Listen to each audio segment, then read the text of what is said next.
He already Australia, and he rode the perimeter of Australia, then back up to Vietnam, and then into Russia and crossed Russia. Wow, that's quite. Do you know how long he took on that? 2 years. 2 years. The one that impressed everybody, though, was he decided to do it again. Oh, and he did this not on a dual sport, not on a fancy ass bike. No, he did it on a 72 Wide Glide, a Harley Wide Glide. And the other interesting thing about him is that he was in a Humvee that went over a landmine and has no legs, has prosthetic legs. Well, so his next feat, he decided to ride a Harley Sportster with a sidecar on it this time. He rode it from the Atlantic to the Pacific, across Russia, in the winter. In the winter? That's brutal. That's a tough country in the winter. He said that he caused one woman to faint. He pulled into one little village and his feet were just caked with ice. Yeah. And he reached into his saddlebag and got out a hammer and started knocking the ice off his feet, and she just flat passed out when she saw that. That's pretty cool. I've done, he did some Arctic motorcycling. I did some Arctic hitchhiking, not this past winter, but the winter before that, to the Canadian Arctic. I wanted to hitchhike on some ice roads, and I wanted to see how far north I could make it. So I hitchhiked up to Nuvik-Klavik. I was trying to get to Tuktoyaktuk, which is as far north as you can go, but the ice road was closed at that point due to overflows and blizzard-like conditions. I can't confirm it's cold in the Arctic in the winter in Canada. I spent 4 hours waiting for a ride up the Dempster Highway. Oh, damn. In minus 40. And after that, at that temperature, all the water vapor from your breath just crystallizes back on the first thing it touches. So my face was just covered in ice, caked on from my breath. Your nose hairs freeze and your eyelashes. At that temperature, when you I've noticed it past minus 17 Celsius. I don't know what that is in Fahrenheit. It's cold. When you inhale, you can feel freezing. And it's a strange sensation. It's a strange sensation. And eventually the guy that picked me up, he wasn't supposed to take any hitchhikers. He's driving a commercial truck, but he's like, but you look like you're going to die, so I guess I'll take you. And it's like 600 something kilometers or 700 kilometers. 400 miles. And there's really nothing on that highway. So there's one gas stop in the middle or just after the halfway point. But you have to go a long ways. If you get caught out there, you're screwed. Yeah. A lot of people out there in that country, they have CB radios on them, so they can call out a bit more. We had CBs when we went up. Yeah. The farthest north we went that wasn't on the Alcan was we jumped off at Fort Nelson. Yep. And rode up to Fort Liard in the Northwest Territories, just so we could say we'd been there. You know how that goes. Yeah. Fort Nelson, that place holds a special place in my heart. That's the longest I've ever had to wait for a ride. Really? 8.5 hours. Oh, And they okay. took me to Watson Lake, Yukon. Okay, been there. You've been there. There you go. Left a license plate on a post. Oh, you left one there. Which license?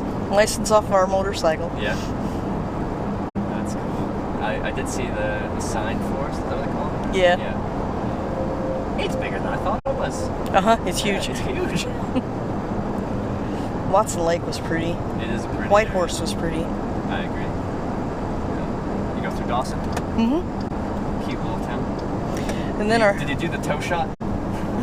No. And our goal, when we got back, we bought a couple of dual sports. Our goal was to go back and take the Mackenzie over to the Liard and then go up to Prudhoe Bay. Oh, that's right on the north tip of Alaska, right? Yeah. And I want to go there. And well, it didn't happen because well, I tore my knee out and then I got healed up from that, and then the kids tried to run me over, so it just never happened. that's one of those things I'm going to regret. Not making it up to Prudhoe. Yeah. Farthest north I've been in Alaska was up to, we went Fairbanks, and I think North Pole is north of Fairbanks. Mm-hmm. And we went up to North Pole just to say we'd been there, and then it was fun. We took 5 weeks on that trip. 5 weeks, that's a decent trip. Mm-hmm. I'm looking forward to Alaska. I've been to 47. I just have Nevada, Hawaii, Alaska left. We rented a Goldwing in Hawaii so that we could say we'd rode a Goldwing in, because that's what kind of bikes we have. Yeah. So we could say we'd rode a bike in, when we get done, all 50 states. Yeah. And like I said, my husband retires in about 15 months, and our first stop after is I want to go to Auburn, Indiana on Labor Day. That's been a goal of mine for years. What's the reason for that? Because they used to make the Auburns and the Cords there, and they have a classic car show and parade every Labor Day. Yeah. I just want to go there. Just one of your goals. Okay. And Vermont. I was through there last fall. I went through there again on this trip.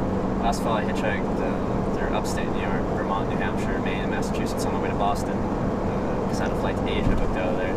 Pretty much what I'll do is I'll just find the cheapest flight, or in this case I was using points. I found availability on a flight out of Boston, because I just hitchhike so I can get to whatever airport in North America pretty easily. Just say. Call for +18015105402. Hello.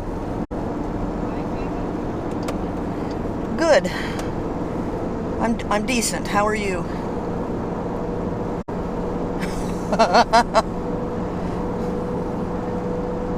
All right.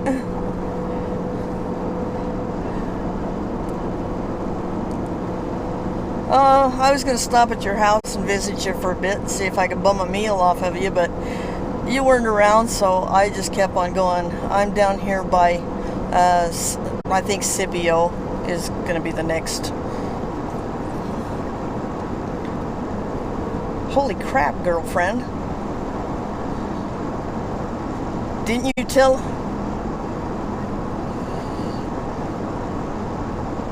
Didn't you tell your boss that Massa Lincoln says you is free?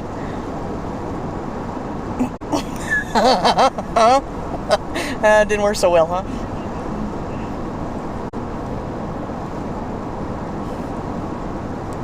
I'm sorry. Hey, but at least it's a paycheck.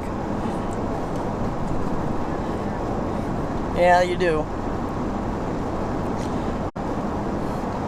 Yeah, I can hear your... And can you explain to me why is it that Salt Lake, I mean, every time I come through Salt Lake, it's like they've got to hit each other. Do they just try to play bumper cars, or does it just happen? I noticed that.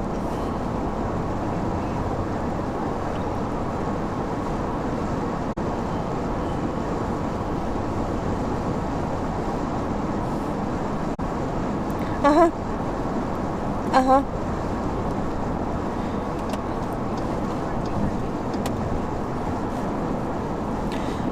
I've driven in a lot of states and a lot of cities in the United States. You know what my least favorite is? Utah.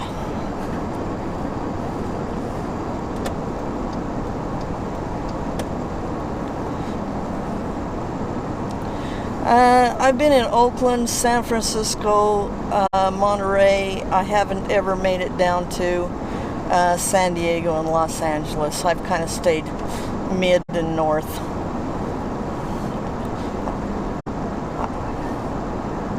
Yeah, I'm going down to it's my turn to stay with him. He's doing all right. Hey, for 94, he's doing just fine.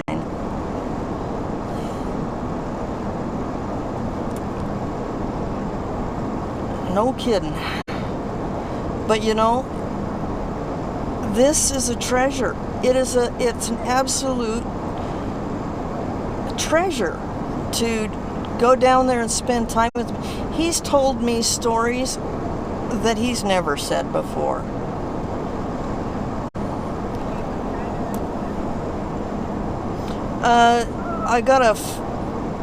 I finally broke down and bought a smartphone. It is smarter than me. Yeah, I can, and I have. I've recorded some of what he says.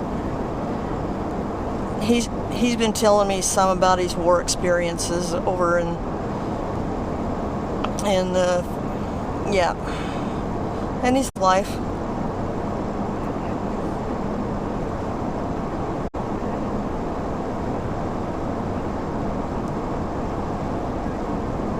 Yeah. Yeah, your dad was an interesting character too.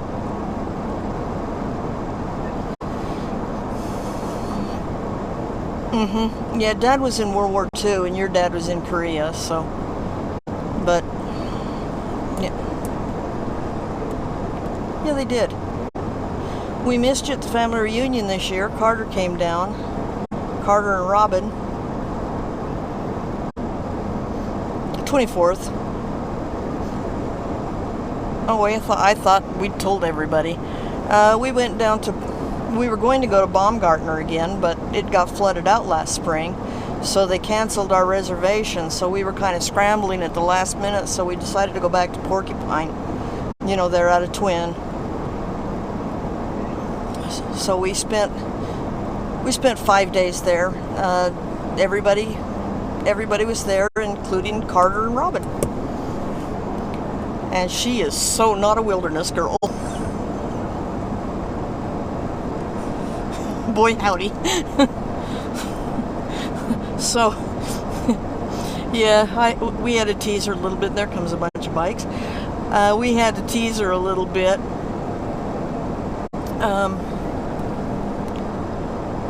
I tried to fly the four-wheeler.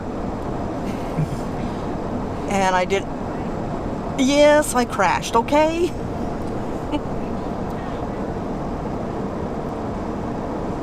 I know. Everybody tells me that. Well, so Kerry, he kind of grouches me out and he said, "That's just it. I'm taking your driver's license away. You're not going to be allowed to drive anywhere after this. I've had it."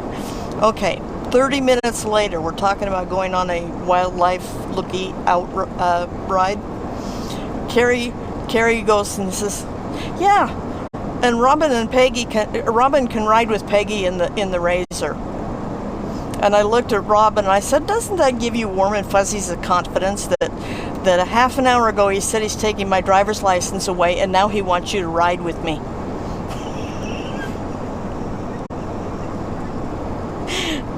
No, she rode with Carter.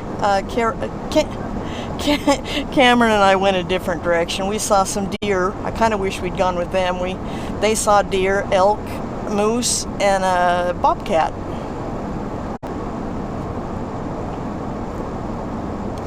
And when they came back, Tenley was telling me about it. I said, "So did you pet the moose?" She just pokers up and she goes, "Never, never, never, never, never pet moose."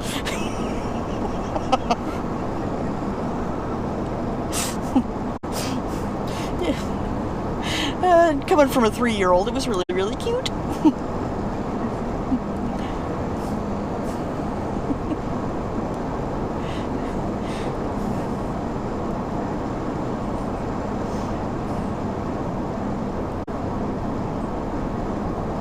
Uh-huh.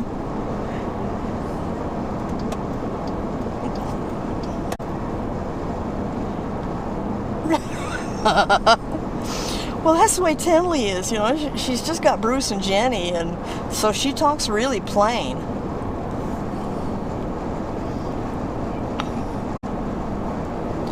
Well, and that little Elizabeth, I call her Little Bit. She looks so much like your mother. Your mother and Carter, you can see it. Yeah. She's doing good. They're back down in Arizona. They moved to Sierra Vista because he's it's over by Tucson because he got stationed at some Fort Watatachi or something. I don't remember how to pronounce it, but it's outside of Tucson. It's where he's stationed now. So they bought a house down there. Yeah. I don't know if he's gonna re-up and do another hitch when he's done with this one. It's been good for him. He likes the Army, but his knees are getting real bad. So they might med board him out. Yeah.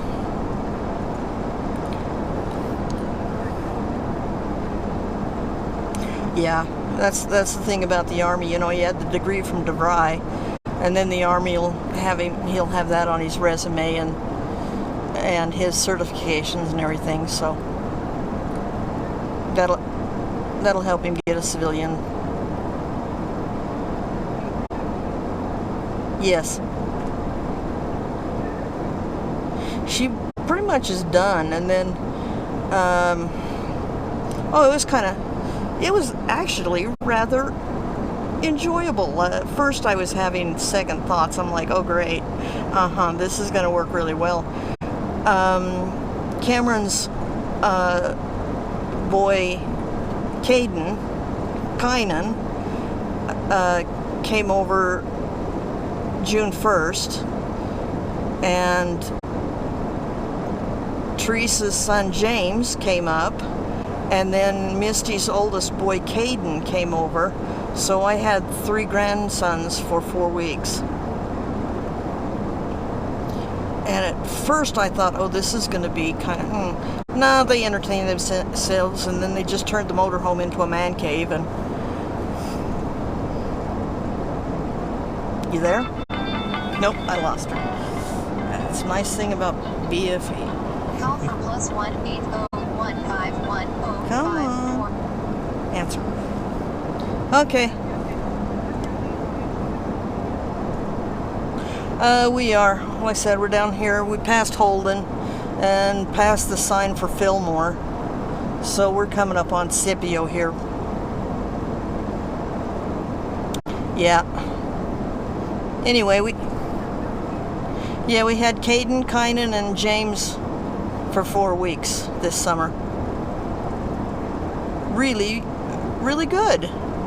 They entertained each other, and like I said, they turned the motorhome into a man cave, and they did all right. Well, we took them out shooting, and then we took them out on the four-wheelers, and we were going to take them out floating, but we ran out of time. And then my friend Cynthia was going to take them out. She bought her a 65-mile-an-hour bass boat. And she was going to take them out fishing, but we didn't get that done either. Yeah, up Ryrie Dam. Yeah, they planted a buttload up there. You can get bass and perch. They might be ugly, but they're good eating. Yeah, they're still ugly. Yeah, Fillmore 1 mile. That's where we're at.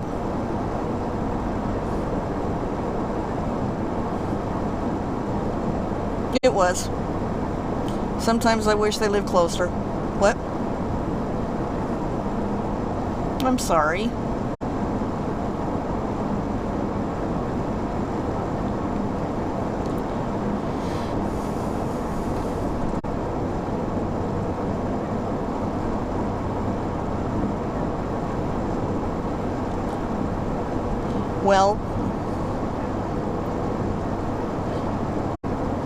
Well, and think of it. All the years that you drove school bus and opening and shutting that door didn't help.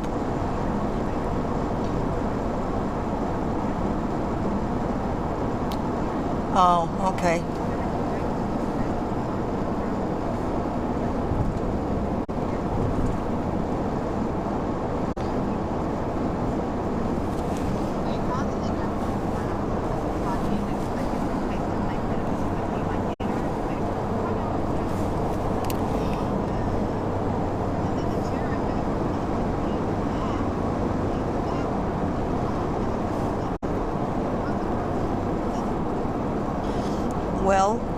Did you really think Warren Buffett would spend money on his employees?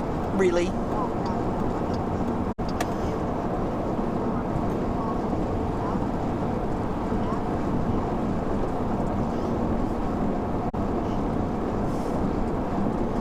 That's because Buffett doesn't care. Buffett cares about one thing: money.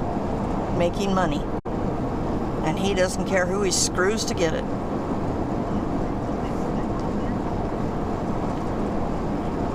Well, Carrie's got 15 months left, and believe me, we're counting days. Yep.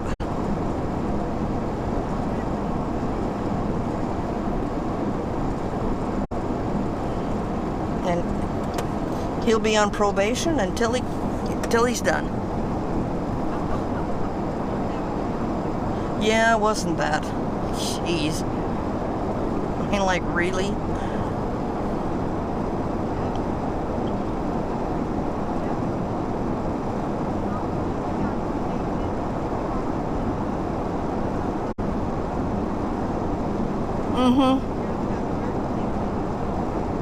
Yep.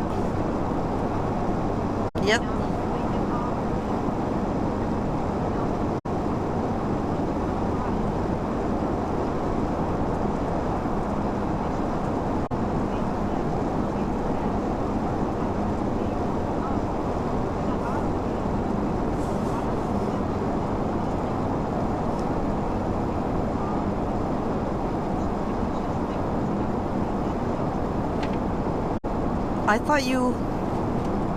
I thought you were doing tech support for, like, when somebody's power was out or something like that. Oh yeah, I do that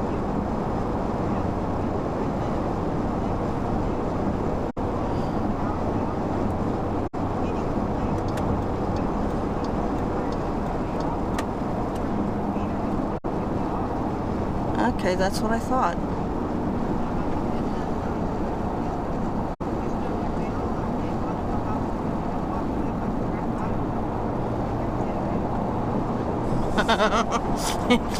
No, what you do is say, here's my brother Rodney's phone number, call him.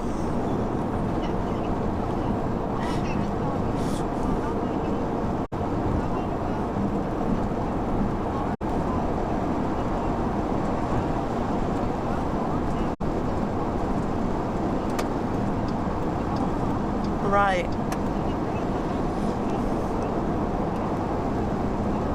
Uh-huh. And of course they give you no training. They just hand you a headset and say, here.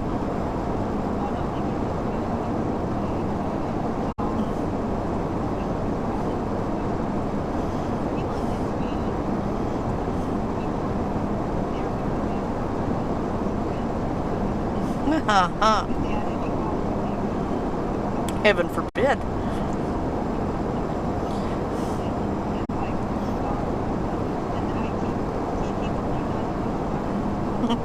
That's sad. Please don't tell me that.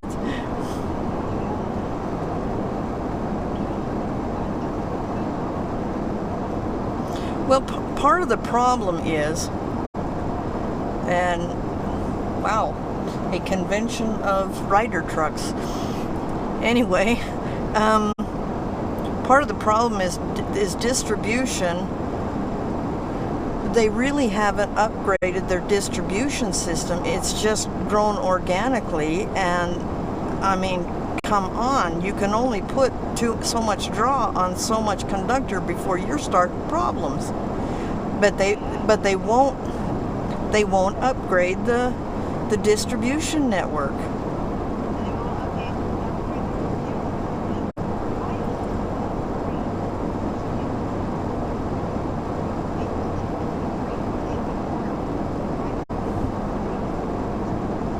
That's BS.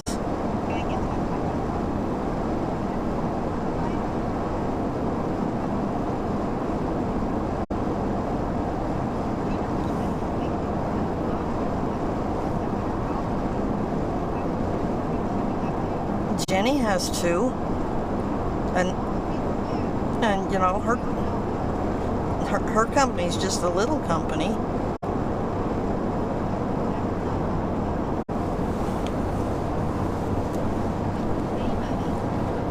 Right.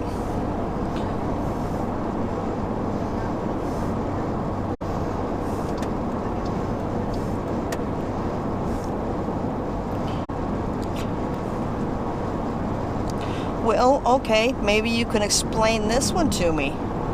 So why do the trucks in Metro Salt Lake have four-wheel drives, but the ones that are out servicing farmers' pumps and crap are not?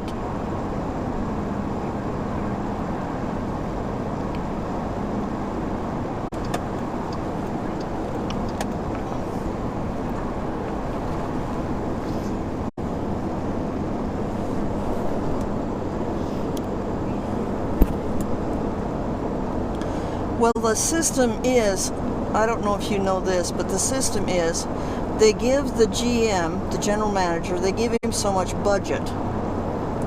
And whatever he can save, that's his bonus.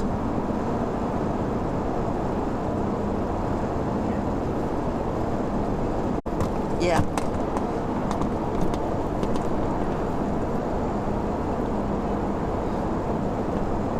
Right. It all depends on your GM.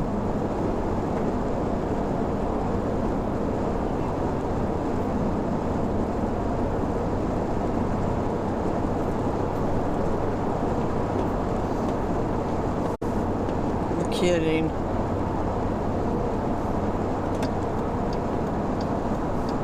But years ago, when it used to be Utah Power and Light, for 35 years of service, they would give you like a shotgun or something like that. Carrie got the choice of a ring or a tag holder, you know, like for your ID, an ID holder. Uh-huh. That works. He's like, mm-hmm.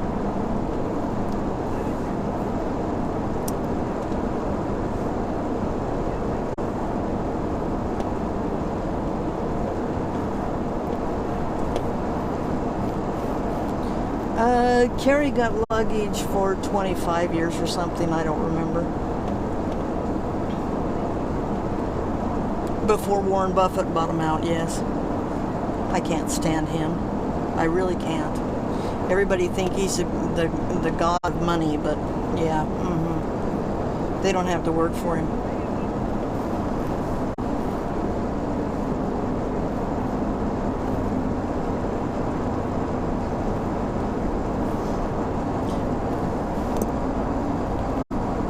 Well,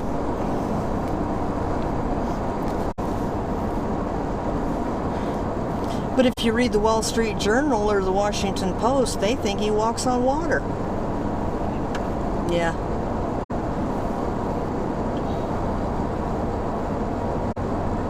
No, they don't. Well, how's Ron doing?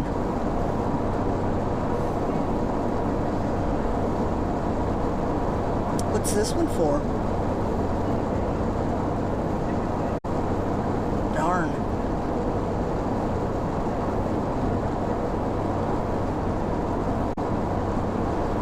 Carrie had one about a year ago.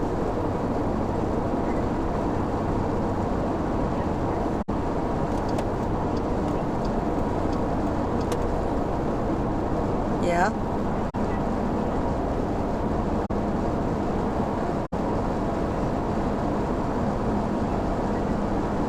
That sucks.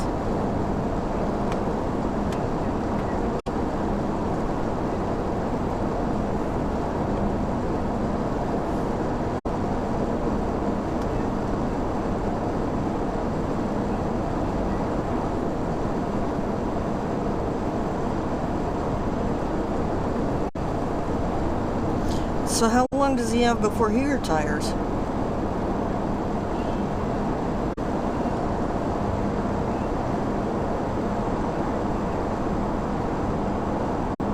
Okay, so he'll retire about the same time Carrie does, roughly.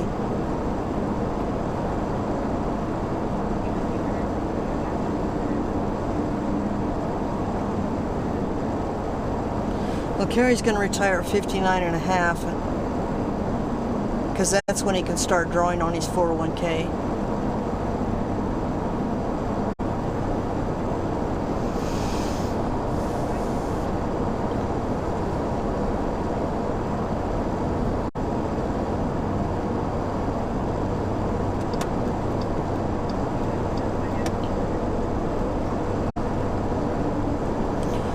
We went to one and he told us start drawing at 62 because we've got enough resources to fill the gap.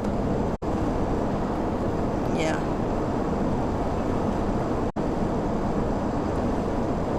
Hey, you could always get a motorhome and start going on the road, and that's the new thing now. You go up to North Dakota and you work the beet harvest, and then you work your way down, and then you end up down in warmer climes, and you work for Amazon for the Christmas rush. Yeah, and they give you all the ibuprofen you can take.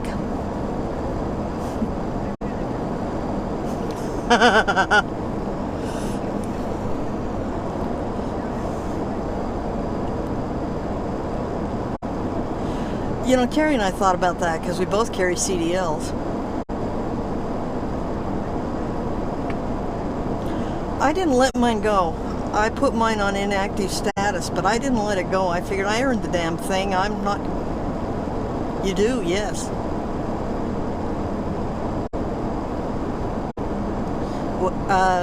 Yeah, so you don't have to do your DOT checks, and it says on your driving record that you carry a CDL, but that it is inactive. So to act, it's where it's on reserve status, I guess you'd say.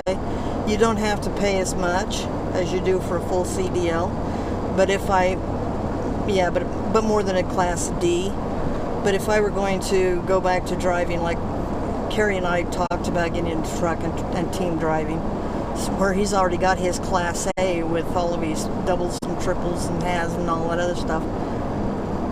I just have to up mine to a Class A and then get my DOT again. I don't know if I'd actually pass a DOT physical anymore, though.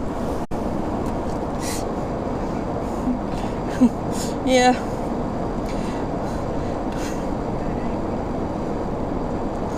Well, like I said, I earned the damn thing. I'm going to keep it.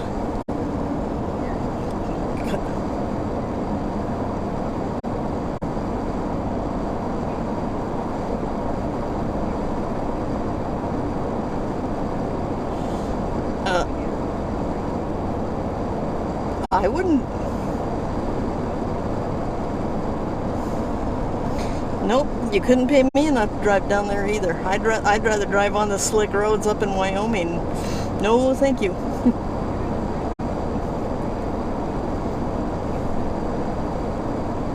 Yep.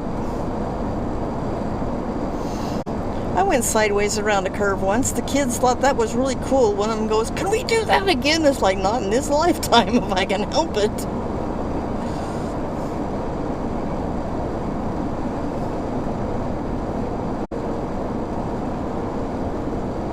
Oh, yeah.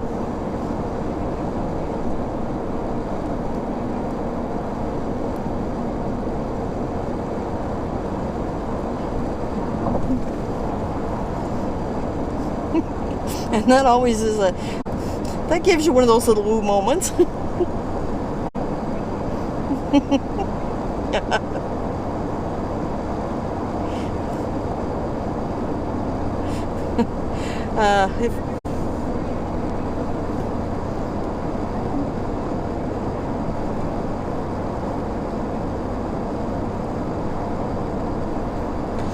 I was carrying. I had an 82. My bus was 42 feet long. So yeah, when we bought the motorhome, Carrie was like, "It's really long," and I'm like, "It's 6 feet shorter than my bus. What are you talking about?"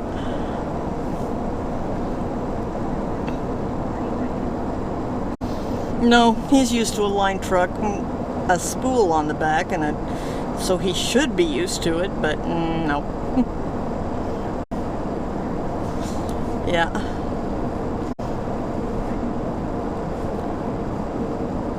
All right. I'm by myself. Oh, by the way, just information-wise. Dorsley's oldest son, Justin, 41. He was born the weekend that we went up to McCoy Creek with Grandpa's trailer and lost the alternator out of the red pickup. I don't know if you remember that. He died day before yesterday. Cancer. Colon. It had metastasized into his liver. And I'd like to stay for the service, but Dad's been alone, so I'm hoofing it down to be with Dad. Yeah. Yeah. But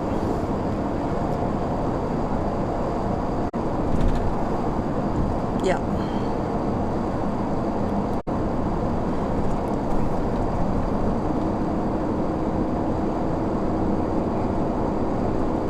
Wow, no, I didn't know that. You know, I knew about Robin's, but I didn't know about Lindsay's.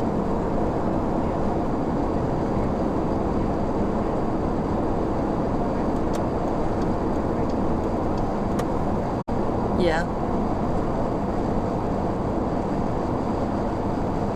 Well, she did all right then.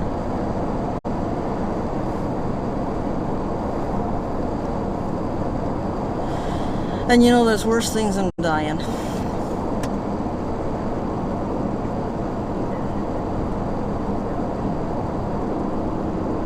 Yeah.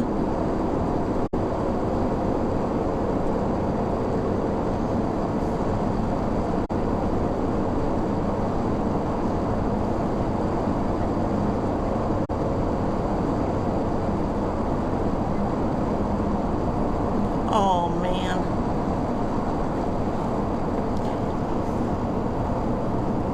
So who's taking care of him?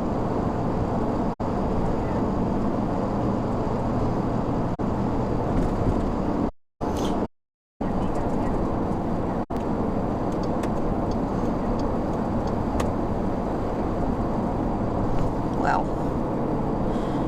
We've all got our problems, don't we?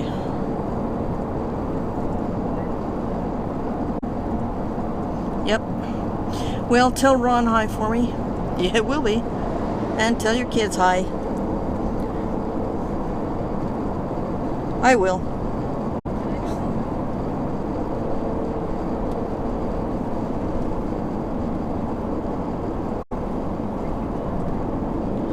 Well, whenever you can. It's not a big deal.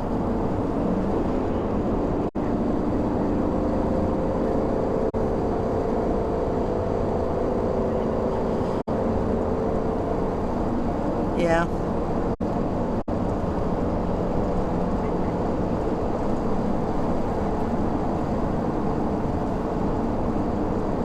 Right. Well, we'll do what we can. I should be back then.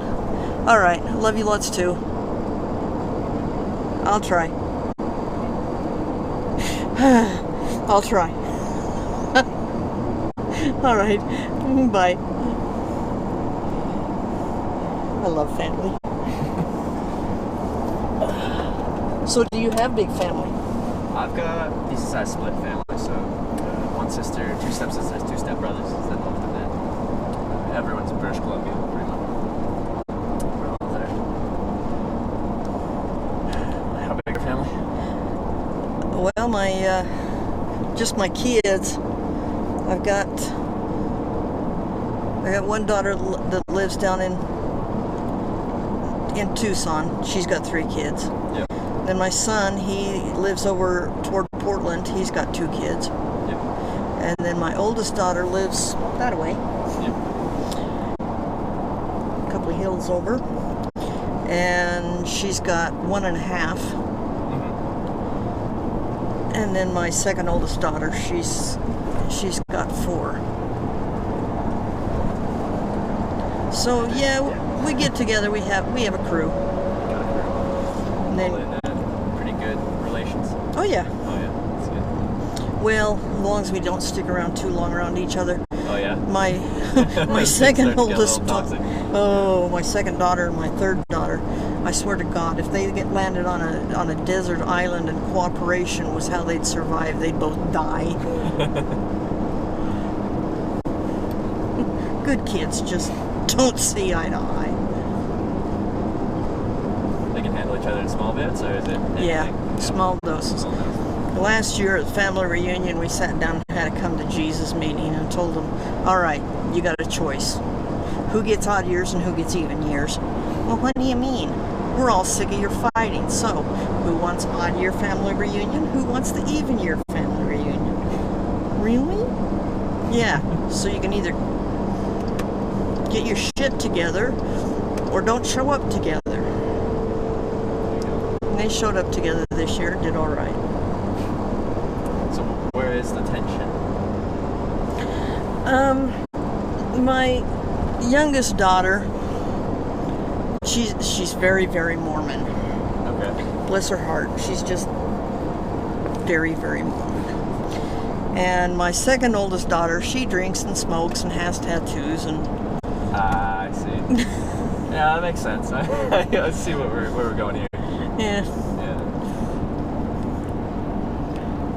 And there's and my youngest daughter, there's no gray areas with her. Everything is black or white. Mm-hmm. And it's like, oh, she even drives me batshit. I love her.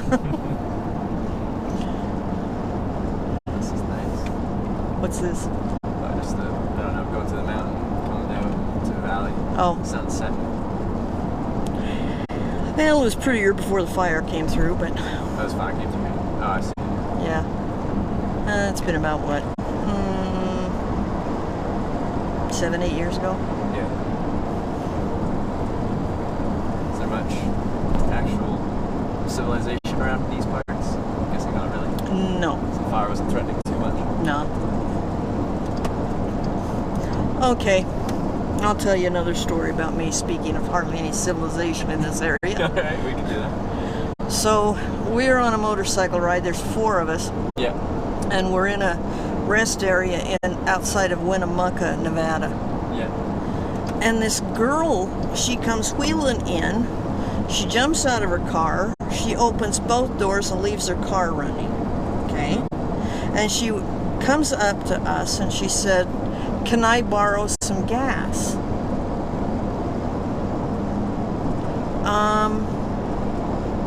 No. Well, why not?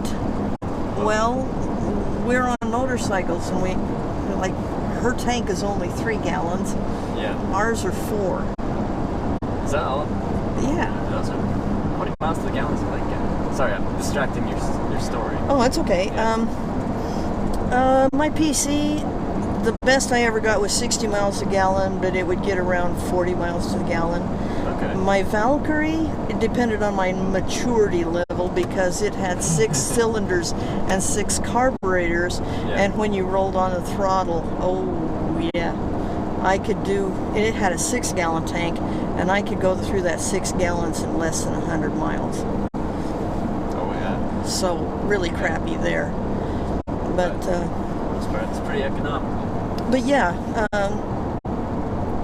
you get around 40 miles to the gallon general. Mm-hmm. Anyway, so I told her no, we weren't going to give her any gas because we didn't have the capacity to, and she got pretty upset at me. I never And understood that when people are like asking for a favor, and you're like, no, I don't feel like doing it. And then you get upset about it. Like, the person said yes, they'd be going out of their way to help you. You can't get upset if someone says no. Anyway, keep going. well, I asked her. I said, so why are if your low gas light is on, why is your car running? Well, my air conditioner's on. Why? Because my cat's in the car. So why are your doors opened up, cooling off, so my cat can get fresh air? Okay.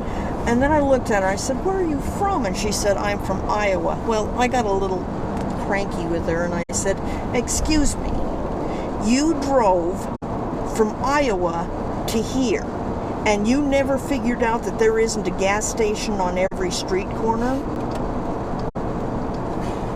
You're not in Kansas and Iowa anymore. Every time you get down to a half tank, the lowest you ever go is a quarter of a tank. You fill up because you never know when the next gas station's going to be. Yeah. Well, when we left, she was sitting in her car on her cell phone bawling her dad, Daddy, honey, real me. Like, if someone says no, just wait for the next person and ask. Like, you can ask for a favor, but just drop it when someone says no. And that was my first introduction to a snowflake. There you go. Good introduction. Maybe she hasn't had anything bad happen in her life before. Apparently not. You know, well, it'll happen eventually. And you can adjust the seat to wherever you want it. You don't have to. It's pretty comfortable. I like this car. I do too. It's a good choice. How long have you had it for? It's 14. 14. You got it new? Yes. New. This is my fourth Durango. Oh. I like my Durangos. I usually update them every 5 or 6 years. Yeah. Well, I like them because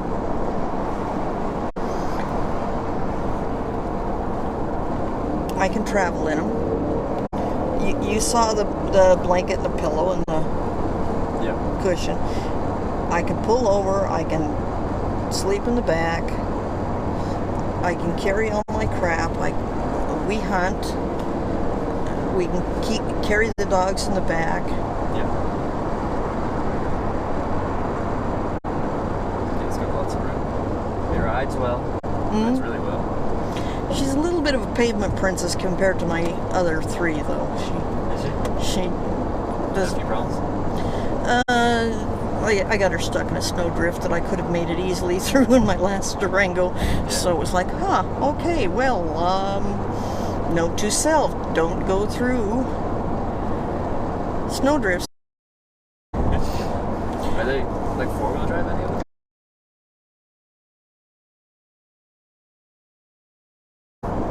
You know, if conditions get crappy in the winter, we use it. Yeah. That looks like a fire. Burning as we drove past The Tusher Mountain Wildfire Mobile Unit. So we got stopped in traffic because the smoke was blowing over the highway, so visibility. They Oh, probably had it under control, but you probably saw black. I did. Yeah. They were still fighting those guys. Oh yeah, that's a tough job. That's a really tough job. My dad thought about doing it when he came out of the service, Yeah. but they turned him down. He was too tall to fit in the plane. Really? What's the max height? You know? Well, they said they were getting a taller plane. My dad's 6'4", and that he could come back in a year when they updated their planes, got a taller plane. They wouldn't take him into the airborne at first when he signed up for the service because he was too tall. Yeah. Interesting. 6'4", too tall. But then, after the war had been going on for a couple of years, they didn't care who you were. Yeah. Yeah, new bodies.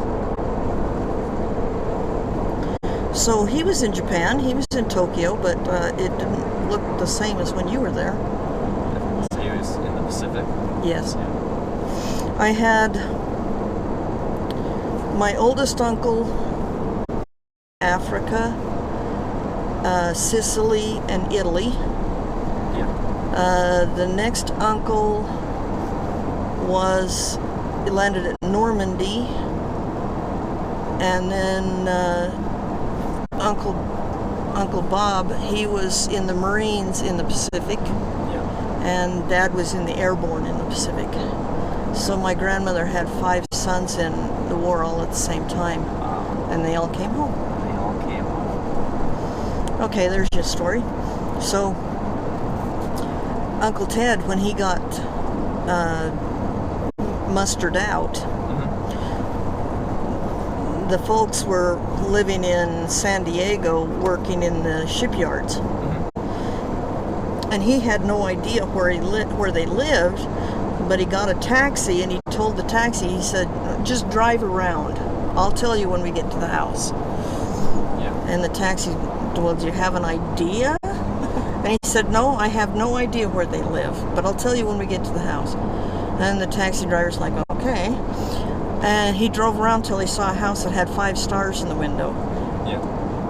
There it is. Not many have 5 in service.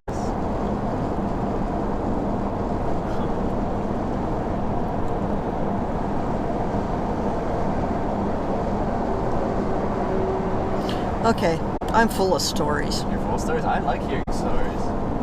I do too. Okay, one that I had a guy tell me, he was a photographer. Yeah. We ran into him up in Montana, and I'm a gregarious person, so I started talking to him. And he told me he was a photographer, and I said, would I be nosy if I said, may I look at your portfolio? And he said, no, I don't mind at all. So he started showing me, and he had a picture of a polar bear. And it was a full-size 8 by 11 or whatever they are, 11 by 15 portrait. And all you could see was polar bear's face. It was so close you could see the flies on the bear's nose. Wow. And I asked him, I said, so, what kind of a telephoto lens did you use to get this? And he said, I didn't. Oh. And I said, I smell a story. I want to hear it. Yeah. He said he was up in Churchill, Manitoba, yeah. and he was up there to take pictures of wildflowers. And he said, I got out there, and he said, I set my camera up, and I put my tripod up, and I put my camera on it, and I got my light meter out, took light readings, set my cameras up. He said that I looked through the viewfinder, and I went click, and I picked up the tripod, went click, and backed up, stuffed the tripod in the truck, and climbed in after it. He said, I never even saw the bear while I was setting up, but he was standing there watching me the whole time. Wow. And those things are aggressive. That's the worst bear to run into. Oh, Black yes. bears are scared of everything. Grizzly bears are a bit more dangerous, but usually they'll leave you alone. Polar bears, on the other hand, they do what they want. Well, anything that moves is lunch. I had a face-to-face with a grizz once. Did you? I was How'd about that go? I was about 14, 14. and we were up. I'm bumping your camera here, although it's still showing out the front door or window. So anyway, we were. I was the oldest. I was 14, and I had, I don't know, 7 of my cousins with us. And we were fiddly farting around a canyon of this creek, river, whatever you want to call, Bitch Creek, up out of Feld, Idaho. And we went for a hike, and give kids a woods and free time, and anyway. So we come back down the canyon. We was coming down back to the trail along the river, and there was a dead tree with a whole bunch of limbs sticking up on it, and a big old chokecherry patch. And I was debating on whether to go over and I looked at the tree and went, I ain't climbing through that. So I walked around the end of the chokecherry, and there was a grizzly bear sitting there eating huckleberries. Yeah. And I looked at him, and he looked at me, and I looked at the cousins, and I said, shut up and back up. And we all backed up, and he never followed us because I'm sure he had huckleberries in front of him. So he had his food. He's like, and we just backed up and went around the dead tree. And I they say never run from a bear, but I swear to Pete, Jesse Owens never made it back to camp faster than we could have. how far from camper? Probably half a mile, 3/4 a mile. I don't know, 10 minutes. We were hoofing it pretty good. I've never run into grizzly. I've been in grizzly country before in the Rockies, but never run into one. I've run into black bears from afar, but they want nothing to do with you. Yeah, black bears are pretty timid. Yeah. Grizz can get They can get territorial. There was a hunter up in Island Park. Island Park is just south of Yellowstone. Yep. There was a hunter last year before. He was bow hunting. He figured he was a couple miles from his truck, and he jumped a sow with a cub, Yeah. and she got cranky and she mauled him. And he laid down, did the play dead thing, and she mauled him pretty good. And then he thought she was gone, so he got up and headed back for his truck.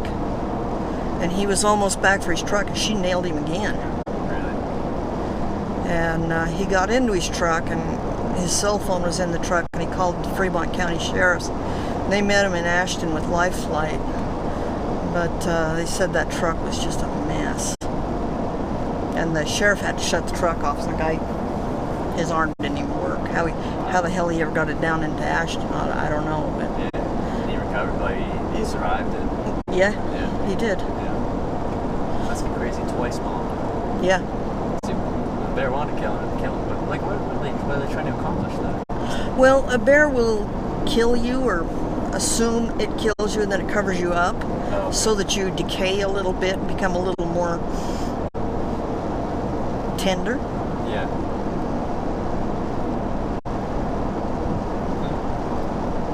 Well, that's rude. And I'm sorry. We laugh at the tourists. Do you ever laugh at the tourists up in BC? Yes, we do. We do. Oh Lord, we laugh at the tourists, right? So this Chinese family comes into Yellowstone a couple of years ago, Yeah. and they were told if they go into the backcountry to get some bear repellent, so they did. I love bear repellent stories. There's some good ones. Yeah, well, they thought you used it like mosquito repellent. I sold bear repellent, and we've had situations like that before. So we give them a whole spiel about how you're supposed to use it. It's not a repellent. In fact, it attracts them after it's settled. It's kind of sweet. Nice. Well, they ended up going to Life Flight. Okay, what did I do with my glasses? There they are. So where we at? Coming into Cedar City or Beaver?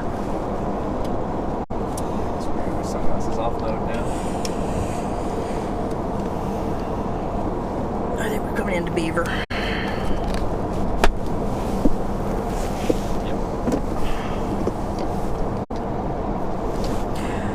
Okay, well anyway, you're talking about motorcycle accidents. So my husband and I, we're coming into Springfield, Missouri, and we had been on some of our favorite rides. We'd been on the west or the East Coast, and we made it as far north as Asheville, Carolina. We were on the Blue Ridge Parkway. Oh yeah. Stopped off in Asheville to spend the night and get some barbecue. And anyway, the next morning we said, well, we need to start heading west. And Carrie said, well, what? You're the navigator. Where are we going?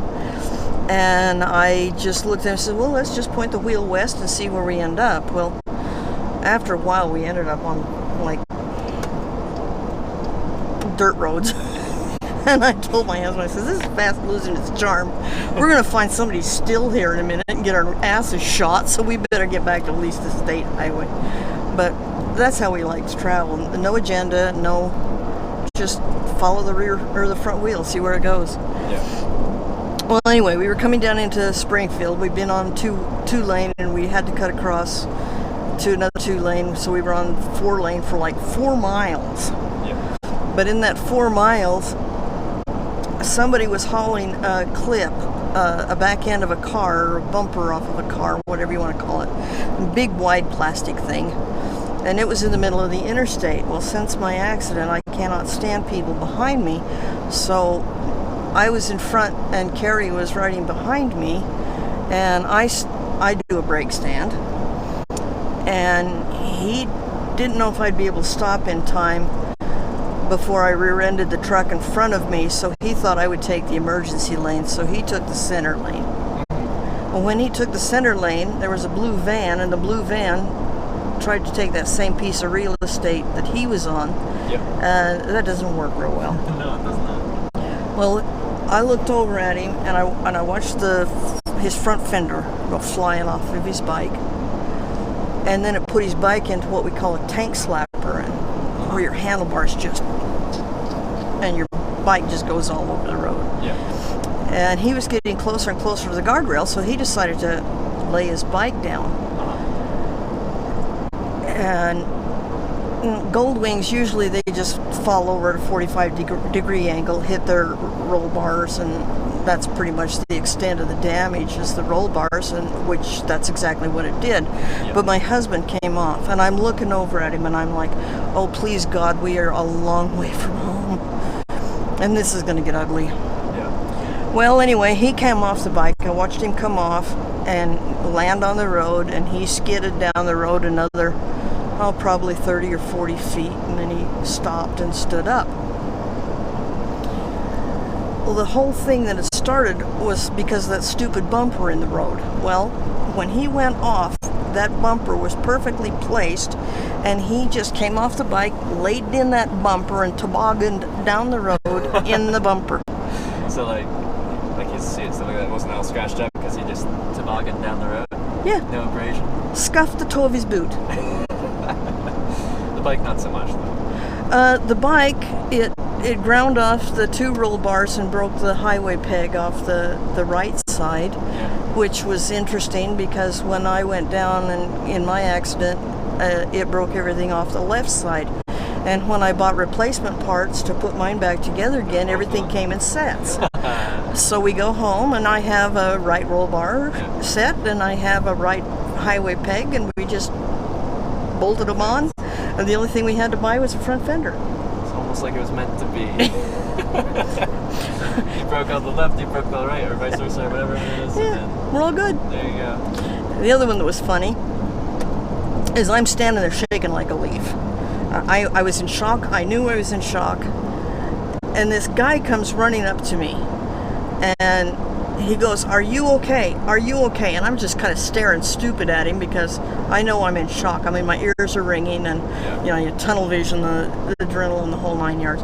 Anyway, and I looked at him and I said, "What do you mean?" And he said, "Well, I heard there was a motorcycle accident. Are you all right?" And I said, "It wasn't me. It's my husband." And I didn't dare walk over to him because if I'd let go of my bike, I'd have fallen over because my knees were shaking so hard. Yeah. So he walked over to Carrie, and there was a bunch of spectators. They were all helping Carrie lift the bike up and dusting him off and seeing if he was all right. And this EMT went over and was talking to him. Well, pretty soon, here comes an ambulance. Yeah. And she pulls up next to me, and she rolls her window down, and she said, "Are you all right?" I said, "Yes, I think I am." And she said, "Well, I heard there was a motorcycle accident." "Yes, it was my husband over there." She does this number. "Well, he looks okay to me," and she drives off. Okay. I figured she was going to go park somewhere. I don't know. Well, anyway, then pretty soon here comes the first EMT over to me, and he says, "Can I use your phone?" And I said, "Sure, but it's out of state. You'll have to use area code." So he dialed. "Dispatch, can you send unit such and such back here?" She drove off and left me. That's so strange. Note to self, do not get in an accident in Springfield. I don't know about the EMT's training. Alright. She looks okay. Or he looks okay. That's wrong. It just killed me. We laughed about that. Well, we're still laughing about it. Makes for a good story after that. Yeah, it did. Yeah, the stranger things in life make for good stories. They do. And, okay, there's another story. Greyhound that goes by, right. So my mother is down in Yuma, and she's not doing well. So I fly down to Phoenix, and my daughter said, "We'll pick you up in Phoenix and we'll take you on down to Yuma." Well, when we got there, it didn't work out that way, so they said, "We got you a ticket on the Greyhound. We'll get you to the Greyhound station in the morning, and they'll have you down at Yuma by about noon." Okay, that'll work. So it's Christmas Day. So I'm sitting on the sidewalk in front of the bus depot, and there's me, 6 Muslims from Algeria, 3 Filipinos, Yeah. a woman from Spain, and 2 guys from India. It's a diverse crowd. And the bus forgot us. We sat on that sidewalk all Christmas Day until finally at 3:30 I said, bag this crap. And I called my daughter up. I said, come and get me. I'll pay your gas money to get me down to Yuma. Yeah. But you know, that was one of the most interesting Christmases I've ever spent. Yeah, you'll never forget that one. No, I won't. And conversation, I mean, yeah, you've figured out by now. I'm nosy and I ask questions. And we talked about religion and customs, and it was very educational. I really enjoyed it. Well, that was your Christmas gift. It was. An education on different cultures and religions and stuff. It is interesting to hear about. It is. So what would you say your most, aside from the truck in Russia, Yeah. what's some of your favorite stories? Favorite stories. Let's see. So through my 4 years of hitchhiking now, I've always wanted to see if I could hitchhike on an airplane. I didn't know how I was going to approach that. I'm like, wouldn't it be cool to just like hitch a ride on a plane? So it was always in the back of my mind. I'm like, I would love to hitch a ride on an airplane. And I was hitchhiking south down through California on the 101 direction LA, and these guys picked me up in their pickup truck, and we got to talk. Just driving. Turns out he owns 14 airplanes. He just likes flying. Pretty well off guy. And we're talking about aviation, and I told him I always wanted to hitchhike on an airplane. So he's like, well, you could probably like maybe just like talk to some pilots at one of the small municipal airports and stuff like that. He showed interest in aviation. You know, they might take you if they're going somewhere, because pilots they just like flying. Yeah. If they're just home. Any excuse is a good excuse. Yeah, they want to go flying, and if someone is sharing that passion, then they'll want to take you. So he took me to the airport. He's like, I got a friend there. He flies all the time. Let's see if I can get you up in the air. He wasn't there, or something like that. So he's like offered to drive me back to Bakersfield, which was backwards. But he said, well, tomorrow I can take you for a flight on my plane, and then my friend is flying from Bakersfield to Los Angeles, to Van Nuys Airport, and I can pick you up with that, give you a flight to LA. Of course, yeah, let's do that. So I went with them for the day. We caught those 2 flights, which was amazing. And he pretty much through that taught me how to hitchhike my own airplanes. Now I've hitchhiked on 5 airplanes throughout this trip. It's the first trip I've ever done that on.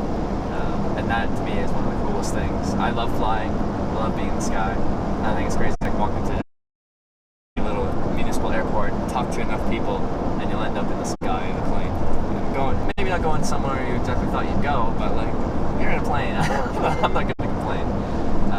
So that was one of the coolest things that hitchhiking has taught me. Because man, I love flying. I love flying. I've only flown in big jets, and Prior to this trip, I was the same way. I've only flown commercial. But I like being in the small planes. You feel things a lot more. They bounce around a bit. when Dad got out of the service, he took flying lessons because one of the ideas that he had was getting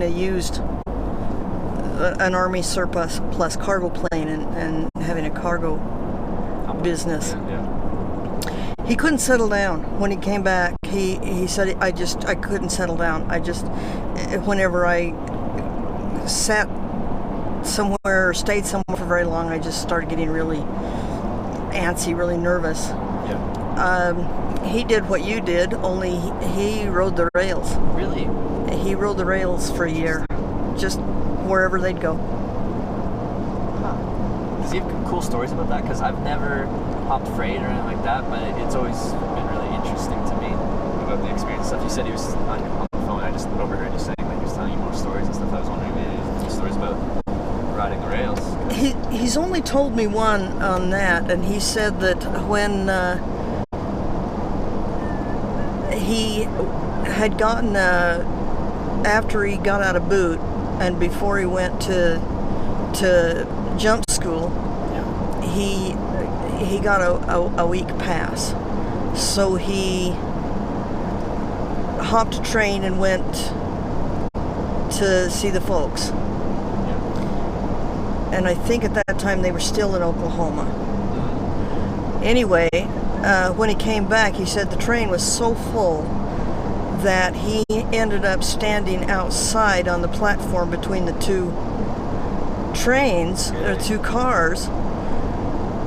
And he said that the old steam trains, he said they were dirty. Oh yeah. And he said he got to Washington, D.C., and the MPs picked him up for being dirty.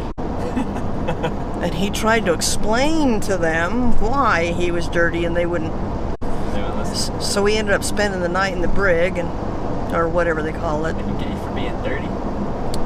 Like, if you're in military dress, yeah. then you're supposed to represent the military in a certain way. Is that the thought there? Yeah. Okay. They let him out the next morning, but he said, I had no money. I had enough money for a ticket. He said, they didn't just, put you on a train, and you just didn't get to go on a train because you were in the service. You had to still buy your own tickets. Yeah. He said he got a ticket, and this colonel was sitting there with him on that leg, and the colonel went to the breakfast car for breakfast. Yep. Come on, let's go get some breakfast. I ate in Washington. I'm not hungry. Okay.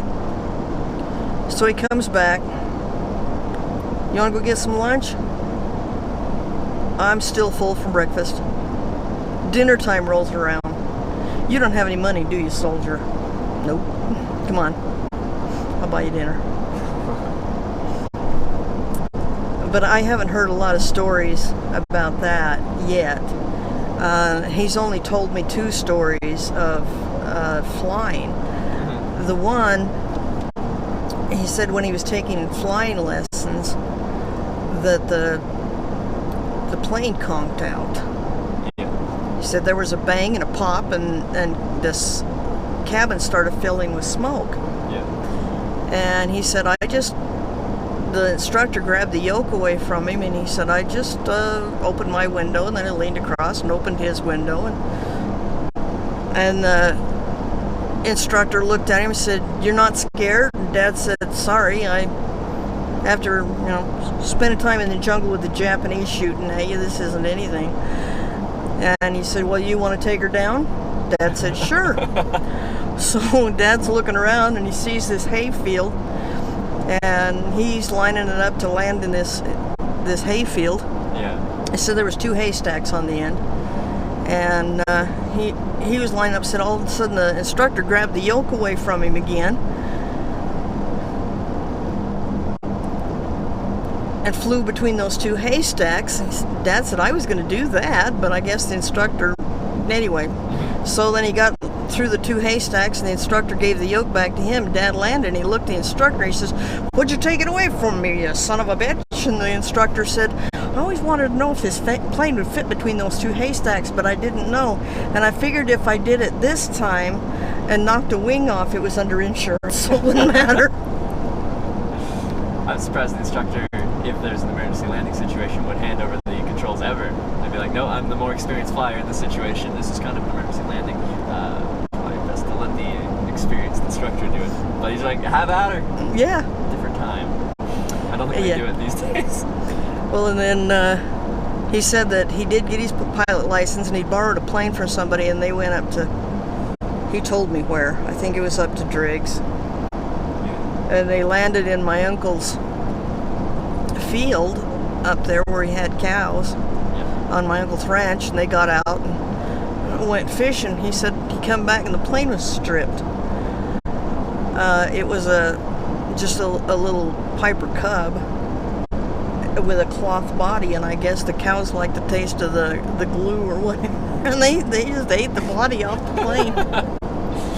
It's stripped, and like some people came by and scavenged. But no, it was the cows. It was the cows. They ate the skin off of it. Did he bring that to insurance? So what happened to your airplane? Well, the cows ate it. Never heard the rest of the story. That's where he always stopped it. That's good. I was talking to Dad. I said, Well, aside from the fact that even up until, well, my sister and I haven't been brave enough to touch him, to wake him up. But when we were kids, Dad would fall asleep in the recliner. You know, Mom would say, "Dinner's ready, wake your dad." Yeah. Well, you stood back, you either grabbed his toe and wiggled his foot, or you stood back and, "Dad, dinner's ready," but you never touched him to wake him up. One time my sister decided to be a smartass, and she said, "Stick your finger in your mouth and stick it in Dad's ear while he's asleep. See what happens." He knocked me flat Oh man. because the combat reflexes. Yeah. You're up and fighting. So, yeah, never touched Dad to wake him up. Well, yeah. Fair enough. It only took one time to learn that. Yeah, just once. But I asked Dad, I said, how come the World War II vets, how come you didn't hear a lot about PTSD like you did with the Vietnam vets? I don't understand. Yeah. Was it because the wars were so different? The reasoning behind them, or what? And Dad said, we've done a lot of thinking about it and talking about it. And he said, we had troop ships. And I'm looking at him blank, and I said, I don't understand. What do you mean? And he said, when we got out of combat, first of all, we got out of combat because the war was over. Yeah. He said, when you went in, you were either in for the duration or you were in till you got wounded. There was no tours of duty. Yeah. You were there till it was done. And then when it was over, you were there for mopping up and occupation.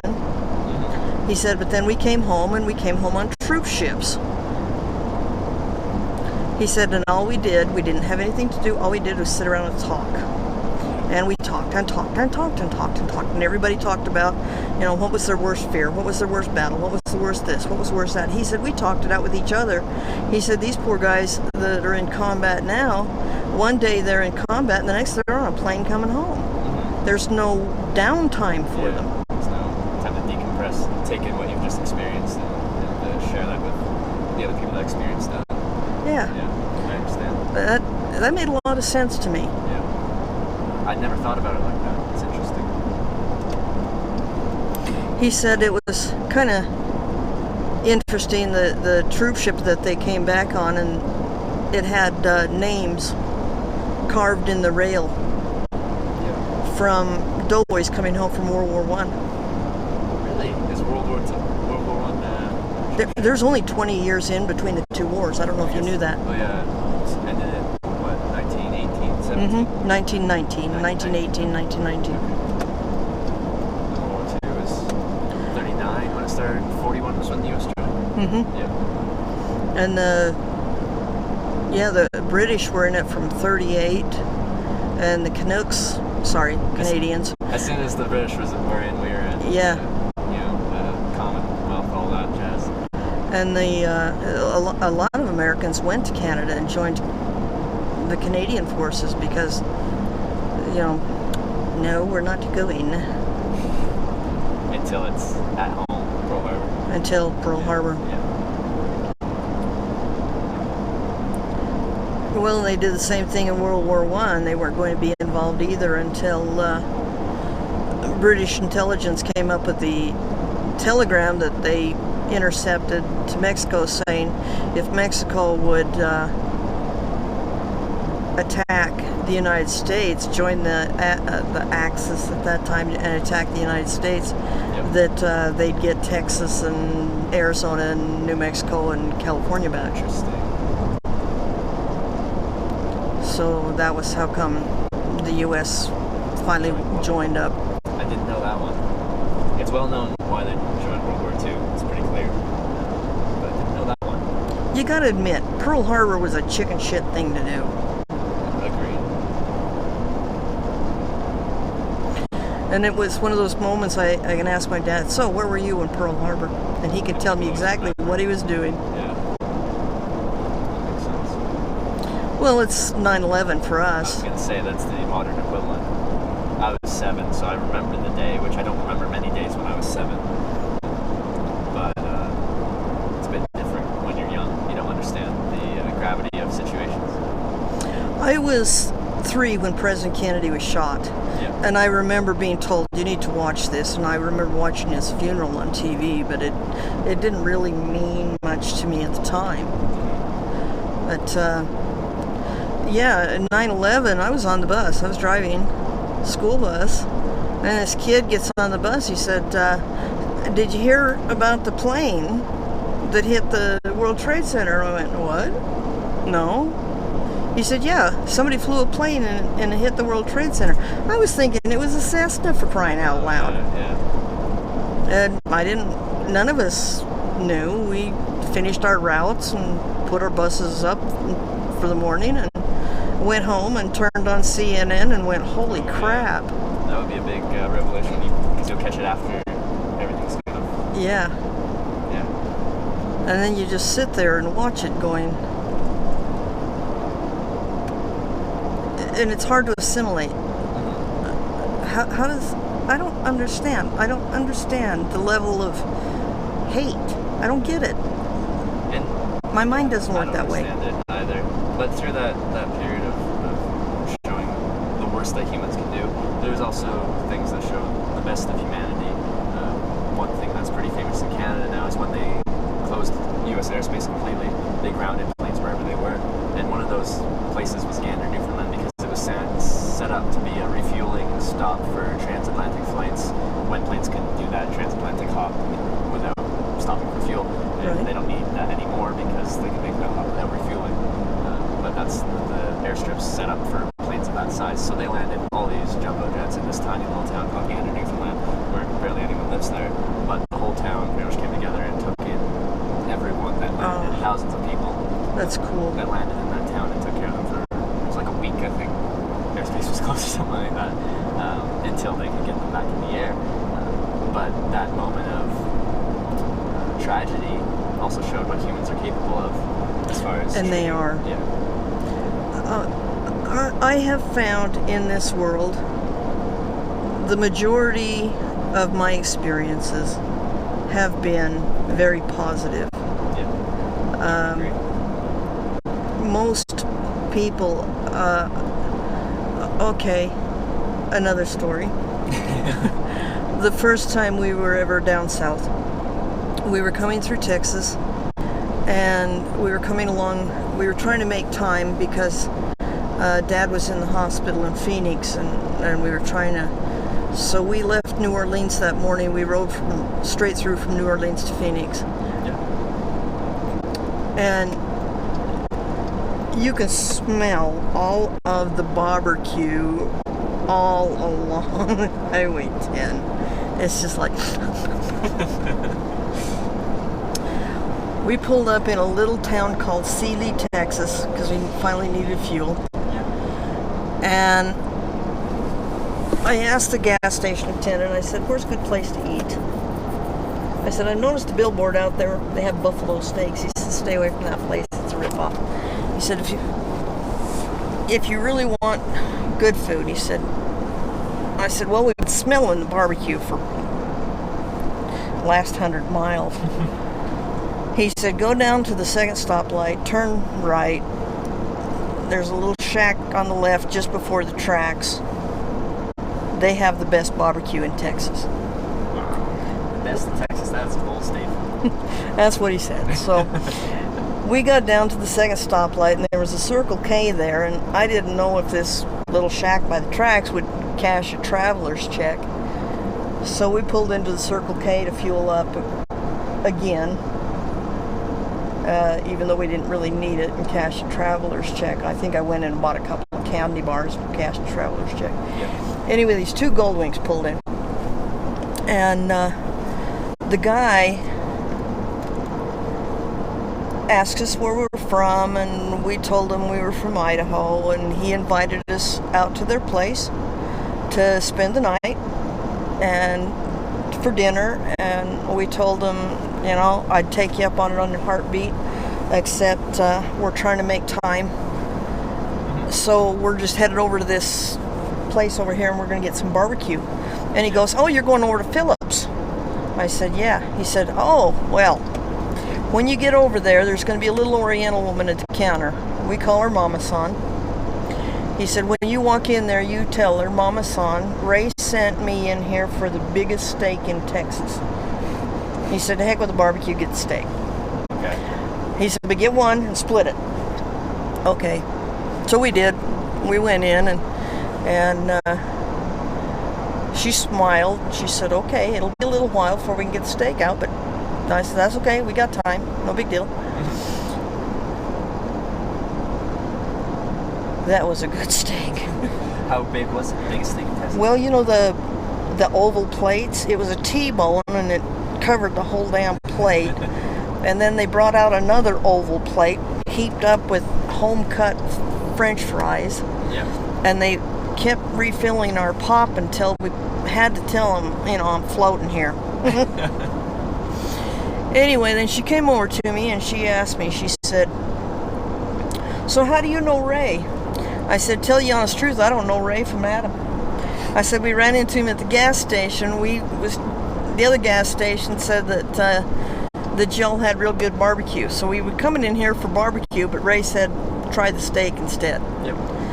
Well, she said, well, hang on a minute. She told her kid, she says, come here and talk to these people. And she said, where are you guys from anyway? We're from Idaho. Oh, we love Idaho. We love your potatoes. Come here and talk to these good people from Idaho.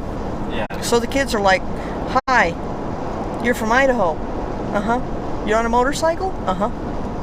Why? And anyway, pretty soon here comes Mama San, and she has a go box. Yeah. And it's full of barbecue, and she hands it to me and she said, this is a gift for when you get hungry along your way. Oh, that's really nice. And I've just had experiences like that all across. I can say the same with hitchhiking. You really put yourself out there to either receive kindness from humanity or the opposite. You're exposing yourself, and it's pretty much exclusively been kindness. And I think if you have, another story. We were in, Are your lights automatic in this car? they are. Okay. We were in Toad River. Is it in BC or is it in the Yukon? I don't remember. Anyway, it's up there. Yeah. We were in the Toad River Cafe. We were told that the cinnamon rolls were to die for. Yep. So we got up really early to get there, and we got there about 9 o'clock, and they were already all gone. Okay. And I said, okay, so we'll have breakfast. And so she fixes us up breakfast, and there's a sign above the coffee pot that says, I'm the chief cook, bottle washer, and waitress, so if I'm not out, here's the coffee pot, help yourself. Yep. Well, this other guy, he followed us in, and he drank his cup of coffee, and then pretty soon he grabs his spoon, hits it against his coffee cup. Ding, ding, ding, ding, ding. I'd sure like another cup of coffee. Ding, ding, ding, ding, ding. I wish somebody would bring me a cup of coffee. Ding, ding, ding, ding, ding. Anyway, the other guy we was with, he got up and he went and grabbed the coffee pot and filled up the old guy's cup and his cup. And anyway, the waitress came out with our breakfast eventually, and Paul was joking with her and said, well, no tip for you. I had to get up and do your job for you. You didn't have any cinnamon rolls, so you lost 2 counts. Darn. And he was just joking, and she knew it, and he knew it, and they were joking around a little bit, and finally I said, I bet you can't wait till all of the damn tourists go home. And she said, I don't mind you young people on the motorcycles. It's the old farts in the motorhomes I can't stand. And we all started laughing. I said, okay, why is that? She said, because you guys that travel by motorcycle, you do your homework. Yeah. You know what's ahead of you before you ever leave home. But he said these old farts in the motorhomes, they sell their houses, they buy these big fancy motorhomes, they drive them up the road beats them to shit, they can see their investment falling apart around their ears, and they take it out on everybody on the road. Yeah, well, with hitchhiking, the demographic you just described never picks up hitchhikers. They never, barely want to throw my thumb out anymore. Because the majority of them, I mean, I've picked up hitchhikers when I've been alone we call it the Twinkie. The reason being is, okay, one year on Halloween, my bus kids, they said, "What are you doing for Halloween, Mrs. Scott?" And I said, "I don't know. Why? What do you want me to dress up this year as?" Just wear a white t-shirt. Okay. Yeah. We're all going to wear white t-shirts. Okay. Yeah, we're the cream filling in the Twinkie. Oh. I thought that was pretty funny. I came home, told my kids about it, and my kids started calling my bus the Twinkie after that. And then when we bought the motorhome, they just started calling the motorhome the Twinkie. Yeah. So anyway, yeah, if I'm alone in the Twinkie, I've picked up hitchhikers a couple of times. I've only ever been in 2 RVs. One was from asking people at a gas station in Germany, and the other one was just like a week and a half ago, maybe in Wyoming. And it was an interesting ride. The guy's name was Prospect, the girl's name was Nitrous, the other guy's name was Pim, and they were like, what do they call them? They call themselves, they're like young-ish travelers. They call them dirty kids. So they like dress all like dirty travelers. Okay. And they played music, bust for money, and they were doing the thing where you stop at gas stations and ask people if they can give you a couple gallons here and there, fill up the gas tank, fill up the RV, and keep going. So traveled with them, camped with them for a night, played some songs, played some music. It's a really cool experience. And RV's comfortable. They're slow. Ours like to isn't. go 65. Ours has got a diesel, Cummins diesel in it, with a 6-speed Allison. Yeah, when we bought it used. And because my husband had a pretty good idea what he wanted, and it popped up on a website that my husband was keeping an eye on, and it was $40,000 under book. So we put earnest money down on it before we ever saw it, because it was the model and the make we wanted. It wasn't quite the size we wanted. It was a little bigger than, yeah, we got there, and the salesman, he goes, "So, ma'am, what would you like in your motorhome?" "I want a diesel Cummins pusher, I want air brakes, and I want an Allison transmission." He just kind of blinks at me a little bit and goes, "Never been asked that before." We already knew the one you wanted. But I drove school bus, so I knew what I wanted. Yeah. So you've been a professional driver. Yeah. You've driven with me for over an hour. Am I doing okay? You're doing fine. All right. No! Hell! Gas station, I gotta go pee. Alright, now get out. Yeah, I've hit with hitchhiking this much. I've paired with some horrible drivers. Like that's the scariest thing for me with hitchhiking from this. I'm so used to meeting different people. I'm fine with that. It's like I don't know if they're gonna be a good driver or not. I hate it, but they suck. That makes me stressed out. Not many things make me stressed out. I'm very like baseline, like just calm. But bad driving makes me stressed out. Well, I was trying to find somebody that would drive down with me. Yeah. And but I did not call one of my friends. She used to be an ambulance driver. Okay, maybe in a former life she was a good driver, but she is the jerkiest person. I'll just be all over the road, yeah. You feel it? The less you turn the wheel, just nudge it. You know, you don't have to. When you're going 80, it's just the slightest little touch. Yeah. You got it.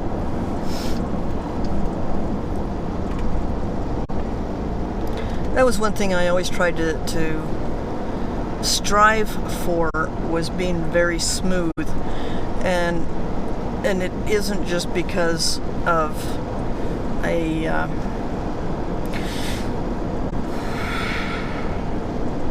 holding myself up to a standard. And the smoother you are as a bus driver, the less your kids get sick. Because are you in charge of cleaning that at the PD? Oh, I've had to clean it up, yeah.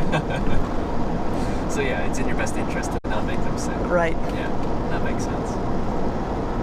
But I really liked it. I really, really liked it. If I could still do it, I would. Like when you drive school, let's say you've got your morning and you got your evening. Was that your full-time gig, or did you do something in the middle? I was the part-time job queen, actually. Oh yeah. I drove a school bus, and I had a morning route, then I had my afternoon route, I had a kindergarten route in the middle of the day, and then I did a lot of activities. I would do a lot of, especially taking kids up to the ski hill and stuff like that. Yep. So I did a lot of activities, ball teams to different places, took environmental classes up to Yellowstone, stuff like that. And the days I didn't do that, I worked for an escort service. I could do that in the middle of the day. I did dead people. I worked for a company. We had police motors. Yeah. Or cars with lights and sirens, and we did funeral processions. We did traffic control for funeral processions. So we escorted funerals. And then I worked as a grunt for a plumber. And weekends I would do the motorcycle instructor thing. Yeah. And then I did endorsement testing for the DMV. So if you wanted to get your motorcycle endorsement, I would give you the test to get your motorcycle license. Yeah. What else did I do?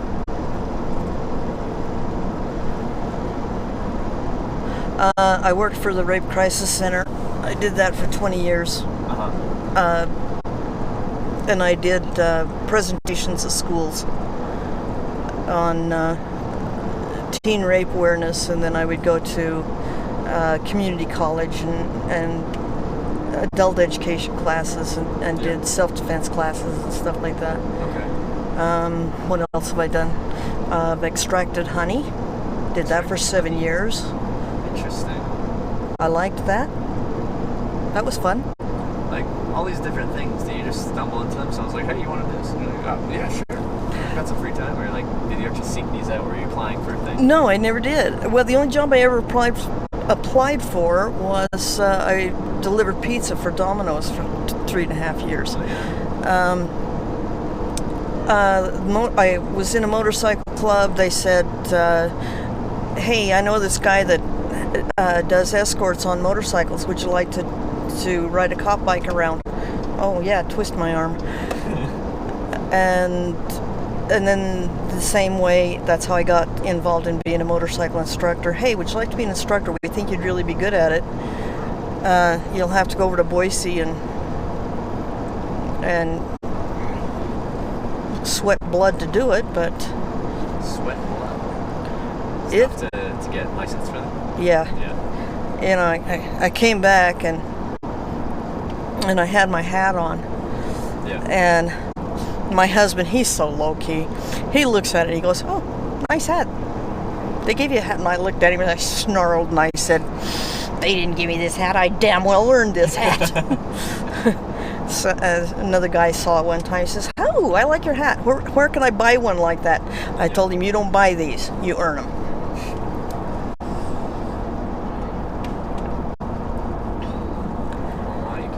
And working in the honey, I just happened to know the guy, and he said, hey, have you ever thought, are you allergic to bee stings? I said, no. And he said, good, I need somebody to work in the extracting house. Yeah. Okay. I like do you wear aviary? Is it aviaries? Is it aviary or apiary? Or what's the word? Apiary. Apiary. Okay.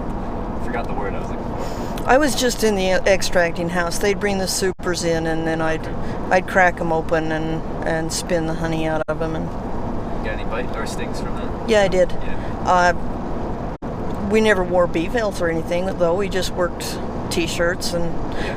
I wore a B-Veil twice. I opened up a super of new brood, some just fresh hatched ones, and they were pissy. And they flew up and got in my hair, and I got about 13 stings in short order. Yeah. So I went out and got a B-Veil, put the B-Veil on. Didn't bother putting anything else on. I mean, still Just I'm keep bare it out of your hand, hair, but yeah. I just wanted it out of my face and my hair. Yeah. That's what I can't stand when they go for your face and your ears and there's buzzing around your ears and stuff like that. It drives me insane, the mental aspect of that. Yeah. I hate Oh, it. you've never lived till you've been going down the highway Oh, yeah, I on a bet. motorcycle and how one circling around inside your helmet. Oh, man. That'd be brutal. No. Did you wear full face? Like, cover? Yes. Because, yeah, like if you hit a decent sized bug at that speed, Uh-huh. like, that's no fun. They're brutal, Yeah. like you said. And rocks. I've had Rocks, gum yeah. thrown at me. I've had pop thrown on me. Like on purpose? Yeah, Why are people? But why? just to see what would happen. Oh, one time, okay, another story. So, my daughter had her first child. Yep.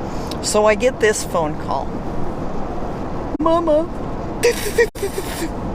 could you come out down here? What's the matter? I'm in labor. Okay. I went to the doctor. Yeah. He said, do not pass go, do not go home, do not collect $200, go directly to the hospital. Okay, so it's not good. And she said, no. Then I got to the hospital. They said, do not pass go, do not collect $200. Go to the roof. We've got life flight waiting. We can't handle you. We need to send you to this other hospital. Oh, wow. Can you come down, Mom? Yeah. So I jumped on the bike. And the sweatshirt that happened to be on top of the pile was a white sweatshirt that my mother-in-law, who never really did get me, had puff painted some flowers all over the front of it. It looked tacky as shit, but oh well, whatever. She tried. So I grabbed this off the top of the pile and I'm headed to Phoenix. Well, on the way back, I stopped in Kanab, Utah. Yeah. And I pull in, and it's 114 frickin' degrees. And I fuel my bike up, and then I pull up to the store to go pee and get another drink and get my sweatshirt wet and get ready to get on the road again. Anyway, there was a guy sitting there on a Harley, and he was leaning up against the building in the shade having a smoke, and he looks me up and down, stopping at the white sweatshirt and the puff painted flowers. Yeah. And he goes, where are you from? Idaho. Where are you going? I said, well, I've been down to Phoenix. I'm headed home now. He goes, okay, so you do ride. I said, oh yeah. He said, well, you ride, but when are you going to buy a real motorcycle? And I poked my Goldwing and I said, really funny. It feels real to me. And he said, but it's not a real motorcycle. And I said, so by your standards, my bike isn't a real bike. And he said, no. And I said, and by your standards, I'm probably not a real rider either, am I? And he looked me up and down again and he said, no. I said, okay. And I looked at him and I said, did it ever occur to you that by my standards, you're not a real rider? He looked like I hit him with a board. I walked into the store. When I come back out, he was gone. But I mean, okay. I hate that classist thing. Like, if you don't do it like this, then you're not even in this. Yeah. Everyone's gonna do it their own way. It was 114 flipping degrees for one thing. Yeah. He was wearing black boots, Yeah. black Levi's, a black t-shirt, a black vest, and a black do-rag. Yeah. In 114 degrees? No, honey, you just came down here on a beer run. Because you never went farther than 10 miles an hour in that getup. I know that already. But that's one of the things that we've found over the years is the guys on a certain type of motorcycle won't have anything to do with if you don't ride their type of motorcycle. What type is that? BMWs and Harleys mostly. BMWs and Harleys. Okay. Interesting. I can understand the Harley thing. I wouldn't have guessed the BMW thing, but I guess that makes sense. Oh, they get pretty elitist. Yeah. Interesting. But BMW bikes, are those mostly touring style bikes, or? They have what? When I think of BMW bikes, I think people like loaded up on long distance trips with like. Yeah, they have a lot of those. Yeah. Well, they have one model of those, Oh, okay. but then they make a really kickin' dual sport. If you've ever seen the documentary or movie, The Long Way Around. People were telling me about that today. I don't feel like I might have seen it a long time ago. I don't remember it. With Ewan McGregor? Yeah, I remember the Ewan McGregor. I love him. He's a great guy. Very great actor. That's what they were riding, was Bimmers. Okay. But we've had Gold Wings and, aside from my Valkyrie, but I don't know. We just like Gold Wings because, well, we want to be able to walk when we get where we're going, for one thing. We want to get where we're going instead of sitting on the side of the road wrenching. Yeah. You know what Harley Davidson and a Hound Dog have in common? What again? The same initials. They leave puddles wherever they stop. And they're both fond of riding in the back of pickup trucks. What was it? Was the thing with the Harley? It's some kind of carb or something, and I feel like I've heard some saying that it just shakes itself apart. Mm-hmm. Yeah. Okay. The new ones aren't as bad. My husband got rear-ended, cracked his saddlebag just before we was headed up to northern Idaho Yeah. on a trip. So the only people that rent motorcycles in Idaho Falls is Harley. So we ended up renting a Harley. Neither one of us liked it. It wasn't comfortable. It smoothed out after you got going, but it was not comfortable, and it didn't have the carrying capacity. And we both like to ride. By the way, Star instructors never speed. We proceed briskly.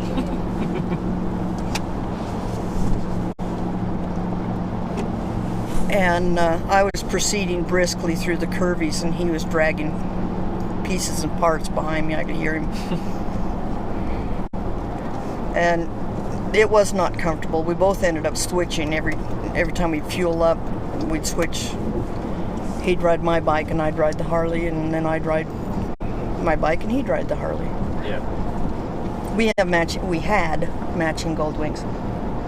Same color and everything. Mm-hmm. Same year, same color. Did you get them new, or you just end up finding two used ones? They're the same. Bought his new. Mine was a demo. Oh, okay. But I mean, our first bike was a 1980 Gold Wing. First thing we did was took it to Canada, Yeah. and then our second bike was a 1500 Gold Wing. Took it to the East Coast, and then when I felt confident enough to ride a bigger bike, I bought my Valkyrie at first, and I love my Valk. Well, I couldn't sell it. I gave it to my son-in-law because I couldn't sell it. What makes you decide to move on to another bike? Because it had the radio, it had the CB, it had the cruise control, it had reverse, Yeah.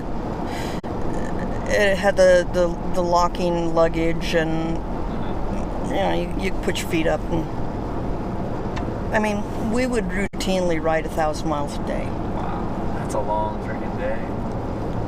Got some endurance. We belong to the Iron Butt Association. What does that mean? That means you do the beginning.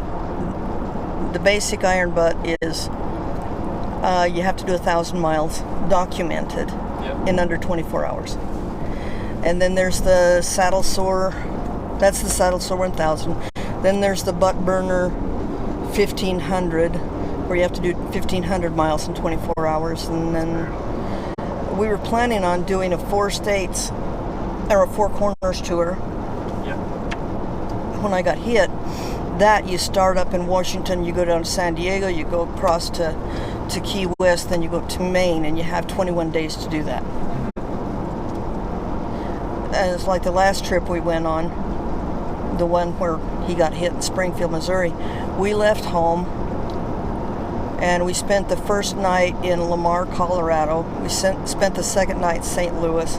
The third night was in Macon, Georgia, and the fourth night we were down in Keys. That's a lot of riding. But we did that on purpose. We just rode gas tank to gas tank on the interstate to make time to get there, Yeah. so that we could fiddly fart around down there and then fiddly fart on the way home. Okay. And we rode two lane most of the way home, except that little stretch in Springfield. But the life is illegal on an interstate. 2 lanes is where it's fun. Life is illegal on the interstate? Mm-hmm. I haven't heard that phrase before. But Everything's, you can't do anything. it's sterile on an interstate. I guess, yeah. It's just, the interstate is made to get from point A to point B Yeah, as quickly as you can. I agree. And, you know, the 2 lane, you can be riding along, it's like, you know, it's getting warm. Ah, there's a little mom and pop store with a bench. We'll pull up and buy a couple of ice cream bars, Yeah. sit out on the bench, watch traffic. That sounds really. I might want to go on a motorcycle trip with a friend. Take a friend. It's Yeah. always more Maybe fun. A lot more fun with a friend. And you know, inevitably, if something happens and you've got backup, because, you know, even though they're reliable, and still, if you get a flat tire, you don't have a spare. No. Okay. Helpful people.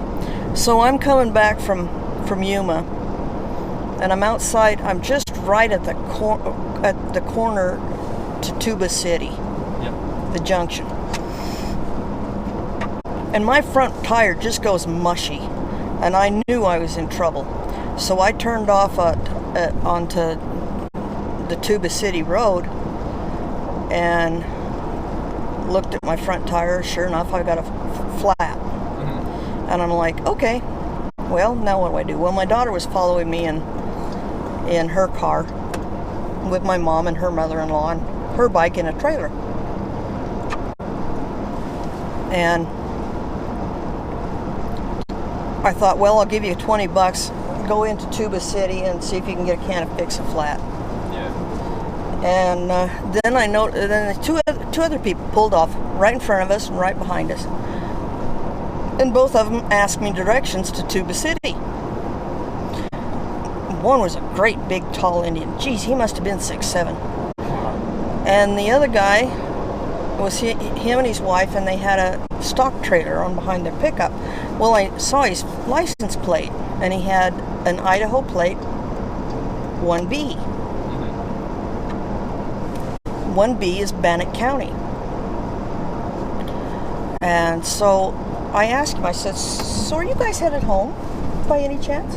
Yes, we are. Can I ask a favor? Do you have room in your trailer for one broken down Goldwing? And they said, well, let's rearrange a few things, and yeah. So then I went and asked the big Indian, hi, I got an 800-pound motorcycle I need to lift into that stock trailer. Do you mind helping me? Sure. There you go. So Not bad at all. we loaded that bike up into the stock trailer with 1 horse, 7 calves, and a goat. And they were headed to Redmond, Utah, right next to where my daughter works. Yeah. And they said, we can only take you to Redmond because we're picking up a pallet of salt. Yep. And I said, Redmond. That's by Richfield, isn't it? Yeah, it's right. It's 20 miles from Richfield. So then I called my daughter up and I said, hey, kiddo, can you have Bruce meet me at the parking lot of the Home Depot in Richfield with a trailer? Yeah, what's the matter, Mom? My bike's broke down. Oh, okay. So they took me to the Home Depot, unloaded my bike, went 20 miles on to get their salt. And my daughter and my son-in-law loaded my bike up on their trailer, and they were coming up to visit us that weekend anyway, so it worked out perfect. There you go. And all it is just asking. It's exactly, if you don't ask, you won't receive anything really. In cases like that, Yeah. usually people won't reach out Mm-hmm. independently. But yeah, if you ask, you will receive eventually. Give it enough tries. Yes. Can't expect it on the first, but eventually. Well, that's what I know about Wyoming license plate and Idaho license plate. Wyoming's are numbered. Mm-hmm. So they're counties. If you know what the number means, that number at the front of a Wyoming license plate is the county they're from. Yeah. And Idaho is numbered in counties. 1B, like this is a 1J plate, Jefferson County. Okay. So if you know what the code means, you know where they're from. That's interesting. I don't think anywhere in Canada is like that. I kind of like it. And as you go down the road, you can see, oh, they're from here. Oh, they're from here. If you know the code. If you know the code, yeah. Is Canada like that then? I don't They're think not? so. Okay. Not that I know of. I could be wrong. Maybe in some provinces or something they do something like that, but I haven't heard of it. Well, feel lucky. Jefferson County has a reputation for having some of the worst drivers in Idaho. Oh, yeah? Perfect. So the next time you see a 1J plate, go, Run away. yeah, run away. No, we're not that bad. It's just that we're a rural county. So you don't deal with traffic, so when you do deal with traffic, you Yeah. don't know what to do. Kind of. Yeah. I mean, it's a big county. It's 55 miles long and about 25 miles across. Yeah, that's big. And the biggest town is Rigby, Yeah. which has 3,000 people. 3,000. Yeah, it's a big county with not that many people in it. Nope. A lot of farms. How'd you wind up there? Born and raised. Oh, born and raised. Okay. And so is my husband. Interesting. Met in high school. Got married right out of high school. We've been married 40 years. Wow. That's rare. That's a lot of work. I guess yeah, this must happen. You have to work for that. So, question for you. Sure. What gave you the flea in your ear to see the world? Well, I was going to college. I'm an accounting finance major. Okay. And I did 2 years of that. And I didn't want to finish that and get a real job, get real responsibilities, get a house, get a wife, get kids. Stuff that makes it so you can't do this. I've always wanted to travel. I didn't really have a huge travel, but yeah, I'd like to see the world. And I just had like an early life crisis or something like that. I'm like, no, I gotta see things. I gotta go places. Gotta meet people.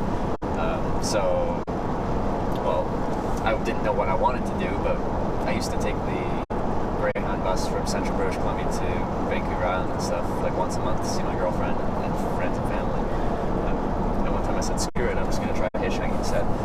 I don't like the Greyhound bus. I like to do something a little different. So I made a sign, Vancouver, free cookies, smiley face. Made some cookies for the ordeal. And got picked up in 20 minutes. They drove me right from Central British Columbia, Kelowna, to Vancouver, to the ferry to Vancouver Island, and to my friend's front door in Victoria. That's cool. And that was my first experience with hitchhiking. I'm like, that was really cool. I want to see what more I can do with it. So, like, 2 months later, I bought a used backpack and I just started hitchhiking east across Canada with no real goal or destination. I'm like, I just want to travel, meet some people, go some places, go somewhere I haven't been before. Kept going east until there was no more east. St. John's, Newfoundland, in Canada. And I'm like, well, that was fun. Alright, I'll hitchhike back home and continue on with my life. And I got home and I'm like, that was really fun. I want to do more. I want to see where I can take this. So I found a really cheap flight from St. John's, Newfoundland to Dublin for the following spring. I got back from that trip in December. Don't hitchhike in Canada in December. No. I got lucky with weather. Freeze your ass off. But don't do that to anyone, that might be listening. Don't do that. But I got back in December. I found a cheap flight the following April, I believe, from St. John's to, or was it May? It might have been later May. From St. John's to Dublin. I'm like, okay, so I'll hitchhike across Canada again, and then hitchhike around Europe. But then I'm like, how far do you think we could take this? So I booked a flight home from Tokyo, Japan 6 months later, after that flight to Dublin. I'm like, let's see if we can hitchhike from, Europe and get to Tokyo somehow, except for the oceans, of course. Well, not of course, people have hitchhiked on boats and stuff. Yeah. And so I could see if I could make that happen. And then that was an 8-month trip across Canada, all around Europe, across Russia, across Japan. It just was a constant escalation, a very quick escalation. So what do you do for finances? Between trips back home in Canada, I'll work and save up money. My past few jobs have been selling outdoor gear and apparel, stuff to keep you comfortable outside. Okay. But now the thing you're holding is my job. Okay. I document the process of hitchhiking, and people watch, people subscribe, and donate, and Okay. that's my job at the moment, is to hitchhike. I ran into some people on a motorhome, and that's what they do. They document it. Mhm. Did they like blog it or? Yeah. Yeah. Okay. And they have a blog, and yeah. Yeah. So that's what I do. I run a live video documentary on what hitchhiking's like. I traded some pheasants for some really good halibut with them.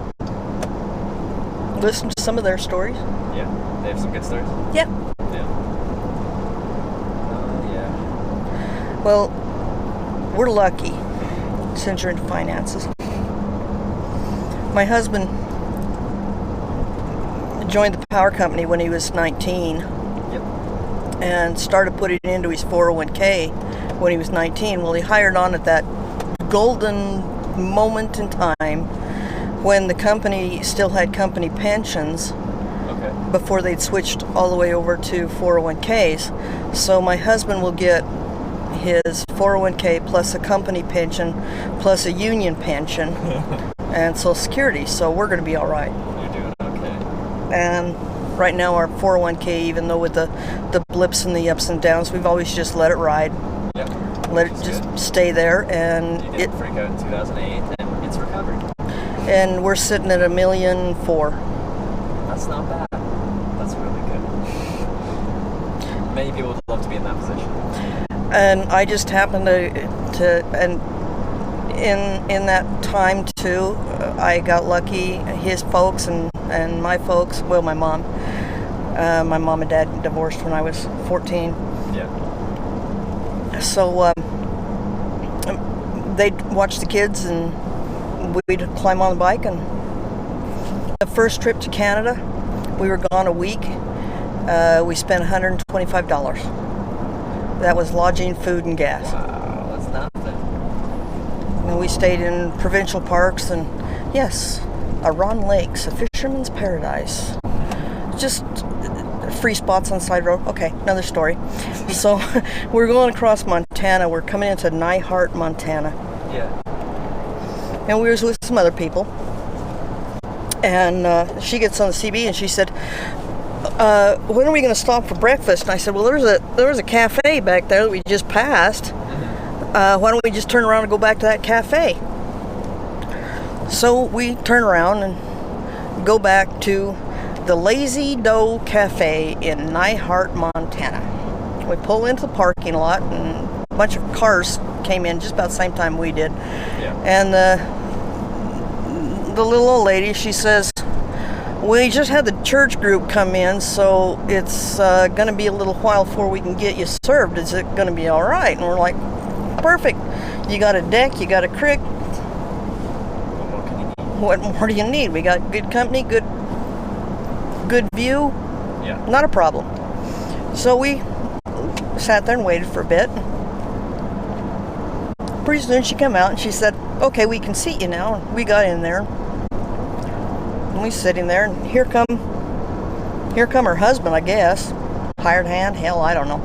But he was wearing one of those little Navy beanie cap things that the Navy used to wear. Yeah. I don't know if you've ever seen old reruns of Alice, but like Mel used to wear, and he had a white apron that was tied in the front, and had his little notebook. And he walks up to us, he says, "I'm hearing you'll be wanting breakfast." Yeah? And my husband looks at him and says, "You got ham and eggs?" And he says, "Ham and eggs it is." And he flips his notebook shut and goes back to the kitchen. And the rest of us all sitting there going, okay. Because we had two of our kids with us. I had one kid on behind me, and my husband had one on behind him. And we're all looking at each other like, well, I guess we're having ham and eggs. Or either that, or he's going to come out and get in each individual and cook it. And this could take a while. Oh, well, whatever. And then pretty soon he comes out and he brings a plate of sliced oranges and cantaloupe, sets it on the table. And then he comes out a little bit later and he brings out a bunch of glasses and pours us all orange juice. Yeah. And then he comes out a little while later and he has glasses and coffee cups. Who wants coffee? Who wants milk? So we told him who wanted coffee, who wanted milk, and he poured those out for us. And then here he comes out with 6 plates of ham and eggs.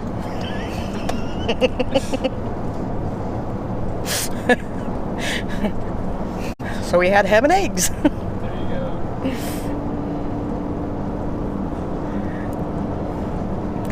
What if I wanted bacon and eggs? I don't know. I guess I want ham. You're getting handy. We've had a lot of experiences like that, but my husband wanted to travel. His goal, he and his friend, their goal was when they got out of high school, they wanted to buy a couple of bikes and travel. Well, we got married and he went on a mission, so we never did get to travel with him except for once. And but even with the kids little, we tried to do at least 2 vacations a year. We'd do one was just my husband and I on the bike. Yep. And then we'd do one, we'd take the kids somewhere. Yep. And then when the kids got older, we started taking one kid behind each of us. Mm-hmm. And that was a great carrot. My second daughter was a bit of a rebel. And she went skiing too often one winter and ended up going into summer school, and we were headed to Mexico that year. And, well, I'm sorry, Misty, you can't go. You have summer school. She never left school again.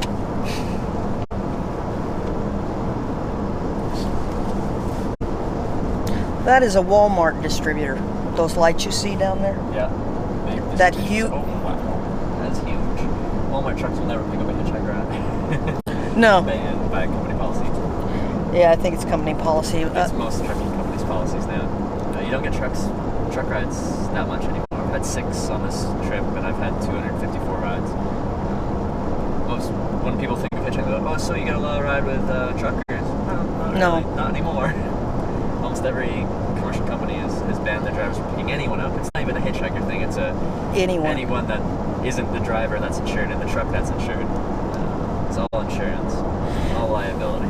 They wouldn't let us when I was delivering pizza either. I mean, even if you were using your own vehicle, they wouldn't let us. But like if the missionaries, and one night it was, it was a blizzard, and I'd worked to close that night, so it was 2 o'clock in the morning, and it was freaking cold, and the wind was just, it was a lazy wind. A lazy wind doesn't go around you, it just cuts through you. Yeah. Anyway, and it was a pretty lazy wind, and I saw the guy from the little store next to us. I picked him up and took him home because the delivery was right on my way.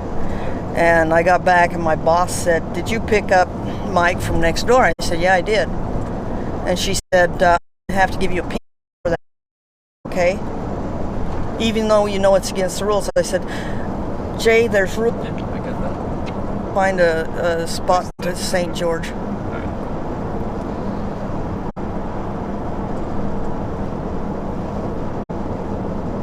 We could probably make it into Vegas, but It's your call. Yeah, I don't like to. To push it, yeah. Is gas cheaper in Nevada or Utah? I don't know. It's probably runs about the same. So Okay. It's not like between California and Arizona where everyone's filling up on the Arizona side because right. California. And you know, if you think about it, a 6-cent difference over 20 gallons, you're talking what? Yeah, I guess isn't really that substantial. It's not that big a deal. It's fine. The ones that kind of bothered me is last year we were in North Dakota and we got a front tire flat on the motorhome. And the guy come out, looked at it, said your valve stem's loose, grabbed a pair of channel locks, tightened the valve stem up, charged us $38 for that little adventure. And Carrie was like, how much do they charge in Rigby to do that? And I said, nothing. And he said, why did they charge us so much? Damn near $40 just for that. And I said, because first of all, you have two things against you. We have out-of-state plates, Yeah. and we're in a motorhome. Both of those translate into rich tourist. There you go. How are you with mechanics? Can you fix a few things here and there if you have to? I rebuilt my bike. Okay, then yeah. All right. That counts. I rebuilt a 82 Honda Nighthawk and a 85 Suzuki Intruder. Yeah. Yeah, I'd say you're mechanically inclined now. If Toward- you build a bike, then yeah. Tore the engine out of a Subaru twice. I will never own a Subaru. No? No. Just too hard to work on? No, we had one and it was yellow. Maybe that was the problem. But it blew an engine at 69,000 miles, and it blew another engine at 110,000 miles, and the transmission went out at like 80,000 miles. And They have glass transmissions. That's Oh. what I've heard. we were always working on it. That damn thing dimed Nicholas to death. But that's where I learned to tear an engine out of a car. Hey, it's all life experience at that point. Yeah. We learned something. It's something I've really spent time, or money, or effort into learning. So I think it's a very valuable life skill. At least to change a tire. Yeah, I can change a tire and change my oil. Okay, you're good. We're good. Okay, we made it.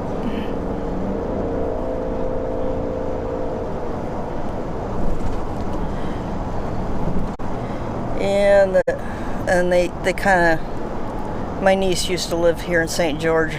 They get a little snarky too about the speed. So Okay. I think 75 right? is it 75 or 65? Okay, did drop down. Alright. That's the only reason I have the nav on, is because it gives me the For a lot speed of that, limit. It was saying 75, but I kept checking the signs. I'm like, this says 75, but the road says 80. Yeah, it only goes up to 75. Oh, does it? Yeah. Okay. Doesn't believe that you can go that fast. Never ridden with me, has it? Alright. This is 65, we go 70. What are you doing? I guess that's like an old speed. Yeah, so it still says 65 and the speed limit's 70, so yeah, we're good. And I've heard that in some places, like if you're one or two over, they'll be like, yeah, I'm pulling you over, and then other places you got 5 mile an hour buffer. Have you noticed? Is there places that are like, yep, you gotta go the speed limit, and other ones are like, yeah, you got a little leeway. Cary, Idaho. Cary, Idaho. They have a notorious speed trap. Byron, Wyoming has another one. Loa, Utah has one. Yeah. When they say speed limit, they mean I mean, that's the limit. that is it. Yeah, that's all you got. So in Canada, you usually got 10 kilometers an hour, so close to 5 miles an hour. 6 miles an hour. I've only ever had good experiences up in Canada. In fact, Just everything, or with everything. Yeah. I've never had a bad experience. Yeah. The people are polite, they're friendly, I mean, we were in Fort Liard. Yeah, that was fun. We pulled into Fort Liard, 2 motorcycles. And you turn off at the junction from the Mackenzie, where the Mackenzie and the Liard meet. and you go into Fort Liard. This place is small enough that the town hall has Hamlet of Fort Liard across the top of the town hall. Yeah. Well, anyway, the general store had several people sitting on the porch, and it was like, oh look, a parade. And the road just goes into town, and then it goes into the trees, and it quits. So we stop and we ask, where's the gas station? Oh, it's back at the intersection. Oh, and the Mountie comes out and he says, yeah. I went, you mean the burned down building on the corner is a gas station? It's still in business? Oh, yeah. He said, I'll follow you out, though, because the drunken Indian that runs the place, sometimes he's asleep. So he followed us out, and he hit his siren when we got there.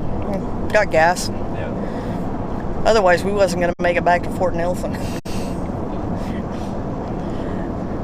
funny. But it was fun. Police. As a hitchhiker, you're going to interact with the police on a fairly regular, just very regularly. They're going to be wondering what you're up to, even if it's legal where you are. They're going to stop by and be like, you okay? Are you drunk? No. Can I see your documents? Check for warrants. And then they'll carry on. But it's kind of, whenever someone stops, even just check out on me, it's, hey, you might give me a ride down the road? There was a state trooper that came off the road just ahead of me. Yeah. And I turned around in the illegal turnaround spot, come back and get in, and I was afraid that trooper was going to give you a hard time. For that. But I guess he didn't see you, or just decided he had to go pee too bad. I don't know.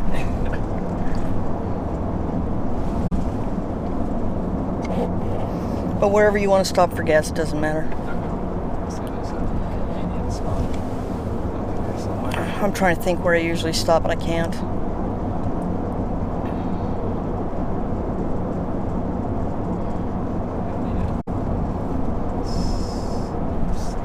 They're in the southern end of town. This should be like a truck stop or some kind of gas stop. There should be a Flying J somewhere, but it's okay. Even if we miss it, it's not a big deal. Things aren't that spread out. Yeah, we still have over a quarter tank, so. Yeah, I'm pretty sure we'll make it into Mesquite for sure. Yeah. Maybe even Vegas. How many miles does it say it have left? It'll be up in that left-hand corner, or right-hand corner. Right here. 209 miles. Oh, yeah, we're good. We're good. You just want to keep going? Yeah, Okay. How far is it to Vegas? I don't know. I have to look. Next sign, we'll see. I will tell you though that don't whiz through the Virgin River Gorge. The curves are pretty tight. Okay. We got a gorge coming up. Yeah, it's pretty in the daylight. Yeah, it's a shame we're missing some of the scenery. This is Red Rock country. I do like the Red Rock country. It's pretty. Yeah. Dang, we're missing it.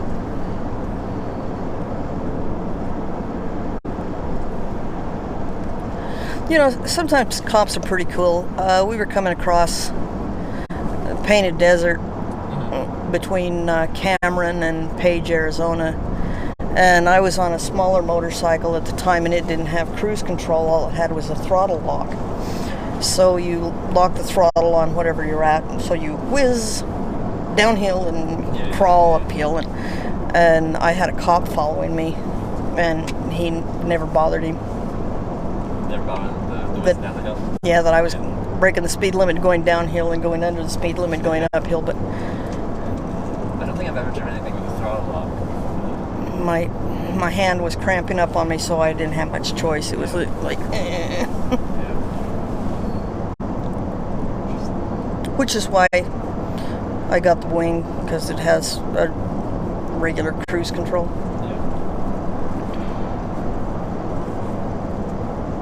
But you were making me want to go on a nice motorcycle trip. I Tell me a lot of stories about them. Like, yes, I want that, except for the accident parts of your stories. I don't want that one. Well, it's probably the same hitchhiking. You get the weather, you get the bugs, you get the wind, Yeah. you get the rain. When it rains, you're just... But part of that makes you enjoy the good moments more. If you don't deal with the crappy moments, don't appreciate It's true. the good moments as much. Yeah. And So with hitchhiking for me, the long waits make me appreciate the ride that much more. When you've got like a 6-hour wait, you're like, that kind of sucks. But when I do get picked up, man, are you going to appreciate that? especially if they have AC. I'm surprised you didn't have a hat. I don't like to cast shade over my face or wear sunglasses, so people can see me. Okay, that makes sense. That's my thought. Anyway, I have a hat in my bag, but I just have a hat. I just don't usually wear it. Well, most of the time when I ride, I'll ride with my face shield up, but then I wear my sunglasses. I'll either wear my contacts with shatterproof sunglasses, or I have shatterproof sunglass prescription. Have you taken some good hits to no face from bugs and stuff like that? Not really. No. I did on my smaller bikes, but my Valkyrie, I had a good size windshield on it, and Oh, okay. the other problem with that is when it rains, you don't have windshield wipers, so the faster you go, the better the rain sheets off. So it gives you a little positive reinforcement. Go fast. But then you're going, please God, don't let me hydroplane. Yeah. Spent a few rain showers standing underneath overpasses. Spent a few hailstorms under overpasses. Me too. As a hitchhiker, I feel like hitchhikers and motorcyclists have a few things in common. We do. As far as the being out in the elements and exposure, and dealing with all that. But a fresh cut hayfield, sagebrush after the rain, even pavement after the rain, just has a smell to It it. does. It really does. And people in cars just don't get it. It's true. You ever seen the movie Wild Hogs? I have not. I know the movie though.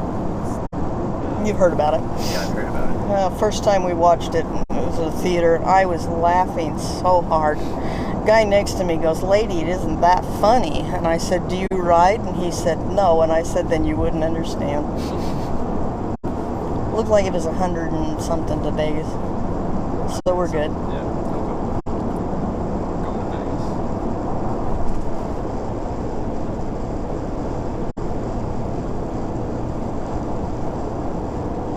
And I'm not much for...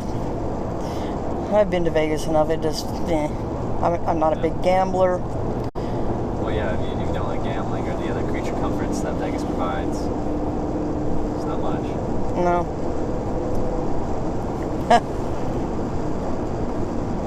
So another year, we had my 13-year-old nephew and my 14-year-old son on behind us. And we were headed down to Yuma to see my dad. And we stopped in Vegas, and the boys had never been there, so we walked up the strip and showed them the volcano and the pirate show and all that other junk. Yeah. It was kind of funny coming back. Where the old Stardust used to be, they were tearing it down so that they could put up the Wynn, I think. Anyway, we started out across this really long, dark stretch of sidewalk, no lights, everything. Anyway, there was one kid, two kids at first, and then they just started collecting. Pretty soon we had 5 of them following us. And